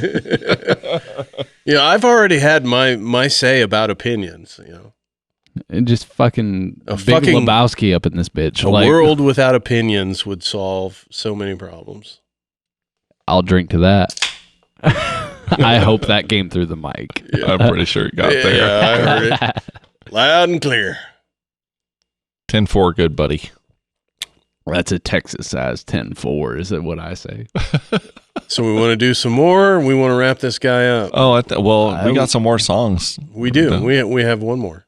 We got one more? Yeah. All right. Well, we better play that one more. All right. Well. And then we'll do a closing after. Right on. I'll tell you, when I wrote this song, I titled it Quietly, because one of the key lines in it is, "We will not go quietly." But I lost a friend to cancer not too long ago, and he had he was actually he was a bass player for Edge Over Edge back in 2000. So Quentin would have been a toddler. He didn't even know what a bass was at that point. I still don't know what a bass is. This is true. But anyway, we'd been friends for a long time, and just life and different things kind of took us our separate ways. Well, we talked off and on over the years. Found out he got lung cancer. He's been a welder for as long as I'd known him. Even became a instructor for Fort Scott Community College in welding. But years of that exposure, I guess, he ended up with lung cancer. And but anyway, after Edge Over Edge, he had done a couple of different musical projects, and he had a short-lived one with a former guitarist of Edge Over Edge that was called A Quiet Anger. And so after his passing, it occurred to me that, especially with the state of the world, some of the themes in that song that title just fit. And so I reached out to Adam, the guitarist, and got his blessing. And I reached out to Justin's wife and got her blessing. I didn't know the rest of the band, so I'm just sticking with the people I know. But I got their blessing. So this is now called A Quiet Anger. While lyrically it may not pertain to him, the title is definitely a shout out to Justin Gardner. Rest in peace, brother. Rest in peace.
honestly, I've had a shit ton of fun with all the little fucking intros and, reverbs and reversing the. Hell yeah, man. That's been fun. That was a quiet anger again for everybody. Rest in peace, Justin. Yes, absolutely. Much respect to he and his family and all his friends. I know who he is. I'm sorry, but I did not know him personally. But he was a hell of a musician. I saw him perform with Signal 3. Actually, you probably saw him perform with us at that first Bone Fest. Okay, I probably did. Yeah. Yo, I want to play at a fucking Bone Fest. That sounds like fucking metal as shit. That was a great time. Welcome to Bone Fest. Like, that's fucking metal as fuck. So many of those great outdoor parties they don't do anymore. Yeah. What the fuck was around here? Right. Hey, social distancing, man. It's cut some shit down. Well, but honestly, the outdoor shit should just fucking be booming right now. Right? That's what I'm saying. I mean, the way things are opening, just spread out. I mean, face it, we've been playing local for a long time. There's very little mosh pits at our level. Right.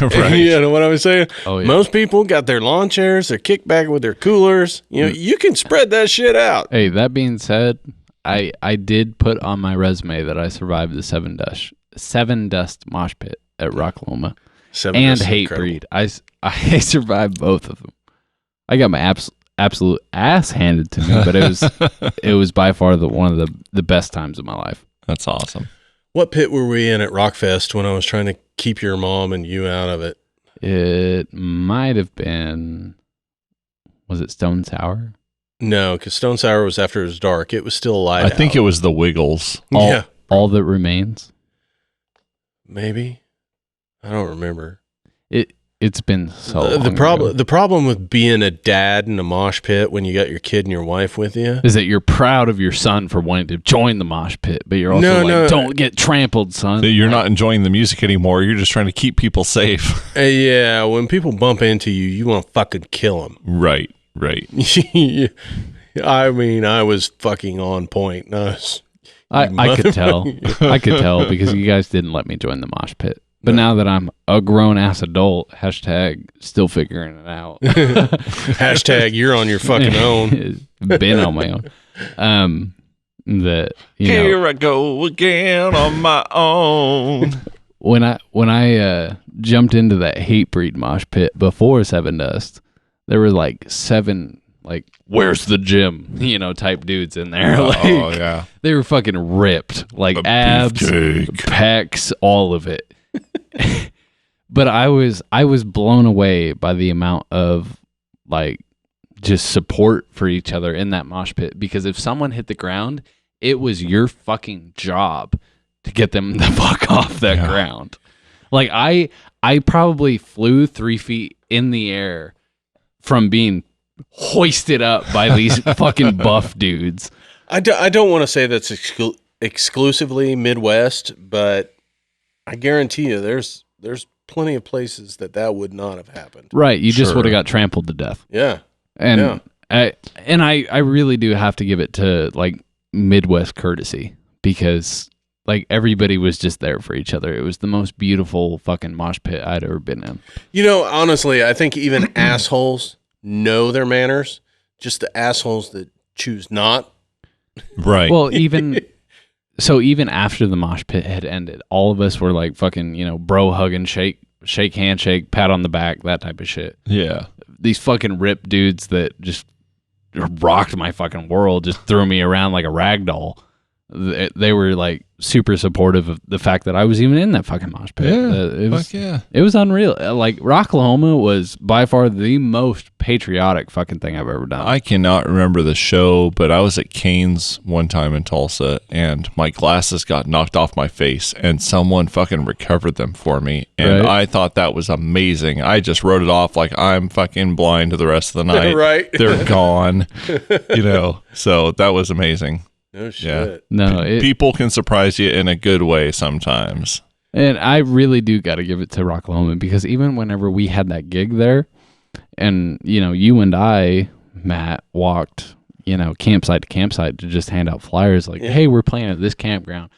You and I were fucked up by the end of the campsite endeavor because they were just giving out fucking shots. They were giving out fucking whatever. I have a huge problem with paying that much money to experience something like that. I enjoyed playing it and I enjoyed being there. It's just the cost to it. Right. It's hard to justify the cost. But when you are there, man, the people are fucking amazing. Oh, yeah. Right. It's a cool experience. It really is. It was really unreal. How people do it annual. I don't know. I mean, I think like if I didn't have a small child at home and I could afford to just do that, it'd be great. It'd be fun. If I didn't have a music obsession. Yeah. If I just wanted to listen to music and not play it, yeah. Right. Oh, also to anybody that is listening to the podcast. Okay, so I put this offer out that said, I told Callie, I was like, if you buy me a Dingwall guitar, bass guitar, 6-string, I'll put a ring on it right then and there. First come, first serve. That's all I'm saying. Like, if someone comes out of the fucking woodworks and says, hey, I've got a fucking Dingwall bass guitar, 6-string, pink swirl. Bye, Callie. I will fucking marry you on the spot. That's all I'm saying. And he's gonna put his Dingwall in your pink swirl. Yeah, I will Dingwall that pink swirl. You know what I'm saying? Like, oh shit. Sorry, Grandma. Oh, God damn it. Sorry, Grandma, if you're listening to this. Don't invoke Grandma's name when we're podcasting. Hey, you got to do what you got to do, man. Oh shit. But hey, at the end of the day, man, I know that this kind of was a lengthy podcast about, maybe not the funniest material, but everything was from the heart. I don't give a fuck. Come on, man. If she's going to watch it, it is what it is. If she's going to beat my ass, if Grandma's going to beat my ass for vaping, okay, right. Whatever. You own that shit. I will. I'll apologize right to her face. And then I'll receive the lashings.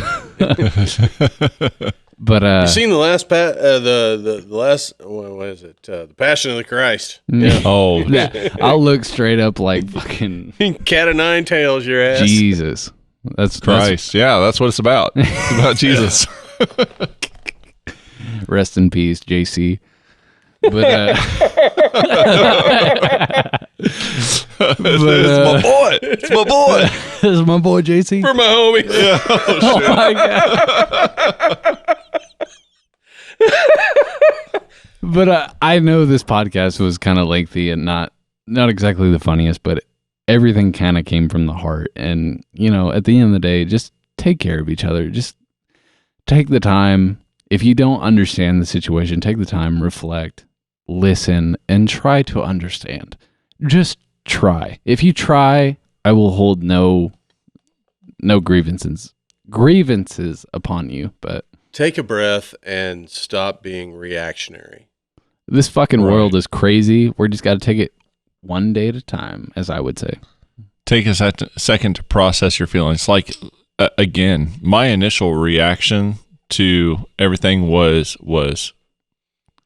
somewhat, I hesitate to say nihilistic, but just I wanted to burn it all down and start again because I was like, we're so fucked. It's like everything it's insurmountable. Like I felt like our problems were insurmountable. Zach, the way I describe everything in terms of my personality is I just call myself like an optimistic nihilist. Like nothing fucking matters. At the end of the day, just be fucking nice to someone. Like if at the end of the day, at the end of the road, nothing that you did mattered, don't make it harder on someone else. You know what I mean? Like, yeah. I get it, but just be fucking human. Yeah. Humane. Like I want to see the light. I want to see that we're moving towards something better. Yeah, I want to see that we're moving towards something better.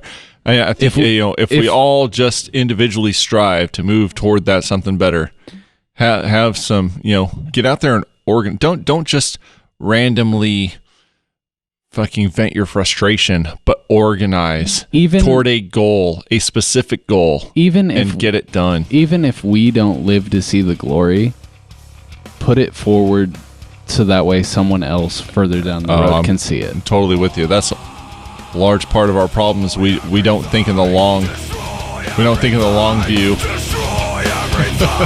Shout out to Hate Breed.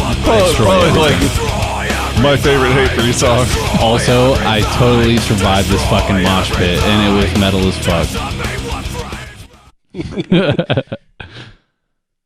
Now we get to see if someone takes us down for putting that on the podcast. Hey, let's place our bets. Who's going to copyright it first? If there was enough in there. Yeah. Hey, you'd be surprised. Like 2 seconds, man, it's free game, man. No, I know. But it needed to be said. But I'm hoping we can find a better way than destroy everything. Hey, I'm hoping we can. And I think we need to. And if not, we need to destroy everything. Fucking burn it down, start anew. There are peaceful ways to destroy everything. Down, let it all burn down, burn it to the ground. Poppy, play some fucking Poppy. We'll Poppy be safe right and sound when it all burns down. See, that'll probably get flagged right there. So yeah, just me singing it. So you singing that, the song that spoke to me was fucking Turn Me Into a Street, fucking Concrete Street. Yeah. No, I fucking love the last song on the album because it brings it all back together. It's like 3 of the songs. It recaps them all. It recaps the themes of the songs.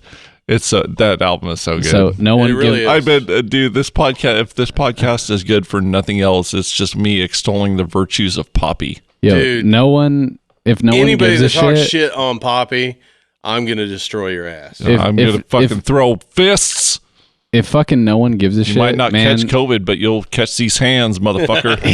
EOE endorses Poppy. Not that no one gives a shit, but god damn, amazing. That's the amazing song music of the year. Or not the song, the album of the year, in my opinion, so far. It's pretty fucking good. Not even the Tool album? That was last year. Oh, was it? That and it was last summer. Here's the thing: the Tool album was Tool. Poppy album is something new. It is. That's it really is. That's true. Keep on trying. Don't cry. Keep on trying to bite. I'll fucking drink to that. I tell you what, if it's Deftones and Gojira and Poppy, we're fucking going. We're fucking there. We're fucking going. Bite your own when teeth. and where? Well, before it was going to be up in KC. Who knows what's going to happen now? It'll probably be 2021. Hey, all I know is someone got a brand new truck and someone said that we're going. So yeah. Oh yeah, it's on. Just imagine if Maximum the Hormone came to the States. Oh my god, wouldn't that be amazing, dude? All right, we talked I about need the a new pair of bottleneck. jeans. I know we're probably trying to wrap it up, but I'm just going to keep talking because fuck it. But we talked about the bottleneck. Has anyone heard about the state of affairs at the Granada in Lawrence? I have not. I have not looked at it, though. Because, God damn it, on March 10th, I was supposed to see Devin Townsend, Haken, and the Contortionist. And it got canceled because right at the fucking last minute, it got canceled for the COVID shit. The fucking trifecta, right, man. I was like the day before. It was like, nope. It might have not been the day before, but it was definitely like within a week. I have seen the Contortionist. You really? Yeah. They were on the Nothing More tour. I'm not going to say that I'm like a huge fan of them, but honestly, I would like to see them live, though. Honestly, we watched Kira, and then it was Big Show or something. But honestly, they were a prog band. I can't remember. It was Big Booty Judy. Also, guys, maybe. But then the Contortionist came on. We watched about half their set, and we're like, well, I don't really care about Nothing More, so we out. Yeah. Also, I mean, they are incredible musicians, but it just wasn't vibing with me. But that was at Canes, and it was cool. Are we out of bottled Paps? We are. Well, yes. Okay, yeah. so everybody needs to draw at least one random fucking bottle cap. So that you don't have to get a random. No. Why? No. How many If you he's got 5, then he has to. I've got 4. I've got you 4. Got 4? I've got 4. So, okay, so we all got everybody 4. needs to draw one random It's a one. 12 No. It's all right. This is the way we do it every time. No, this is not how poker works, Zach. No. we take the top hand. It doesn't matter how many you have. Well, I fucking won, so. What do you got? The winning hand. What do you got? What do you got? I have king high. No. Oh, no. Yeah, king high. I got to see how it's laid out. I've got ace high. Okay. I've got 2, 3, 4. And what's your fourth one? 8. You got shit. You got 8 high. Yeah. Zach won this one. I win. He wins. For once, I win. All right. It's bullshit. Nice. It's bullshit. You're talking shit the whole time. I know. You're talking shit. Oh, you guys are in trouble. Hey, let the record show that they didn't want to draw the fucking fifth hand where I would have won. Oh, so. Wait a second. Want to? What Okay. What did you have again? I had 2, 3, 4, 8. All right. How does one thing bridge the gap between 4 and 8? I would have had a fucking flush. No, you wouldn't. No, you would have had. Well, okay, let's put fucking. Oh, wait a second. What are the suits? Put 3 up, 3 down. What are the suits? Do you have 4 of the same kind of suits? Yes. You're bullshit. Side-eye bullshit. All right. I've got 2 of the same suit. Yeah. I win. Hell I win, yeah. bitch. Yeah, He won one. Okay, that's good. It's fucking dog shit. On that note, I'm the winner. We're going to sign off with that. We're going to sign off with that, and we're going to give you a little teaser of one song that's not even finished yet. And just because Zach absolutely hates the drum beat I came up with. But also, just fucking take care of each other, guys. It's going to Fuck, change. man. It's all right. It will change. I'm going to fix it. I'm going to fix it. It's from the heart, big dog. And I From just the want to heart. say, before we leave, before we end you with this little nugget of joy, please, if you haven't already, subscribe to the podcast on YouTube and click that little bell icon so that you can be notified for new episodes. And then also, we are on Google Podcasts. We are on Spotify. I found out magically that I guess we're on Apple because some of our stats say that some of our listens are coming from Apple. So I assume that we're on Apple. So if you can probably find us on Apple Podcasts too. So go ahead and do that. And we'd love it. Hey, we also want to share, if you would like to protect your hearing and still hear everything, just turning the volume down, we encourage you to look at Eargasm earplugs. Go to eargasm.com. It's a goddamn orgasm for your ears. Exactly. Brett, well, especially that? if you're listening to Edge Over Edge or Off the Edge podcast, either one. Yeah. You saying that, dude? I just had an eargasm. Just stick it in your ear hole. Yeah. Use promo code HIGH-FIDELITY and you save some money. Get some earplugs that you'll be able to hear everything just at a lower volume. Yeah. No flat frequency response. It will not fuck up the EQ of the things that you're hearing. Preserve It will your not cut hearing. out frequencies. It'll just lower the volume. Preserve it so that way you can listen to the rest of our music. Yeah, it's totally self-serving. Absolutely. All right. Here is Chimera.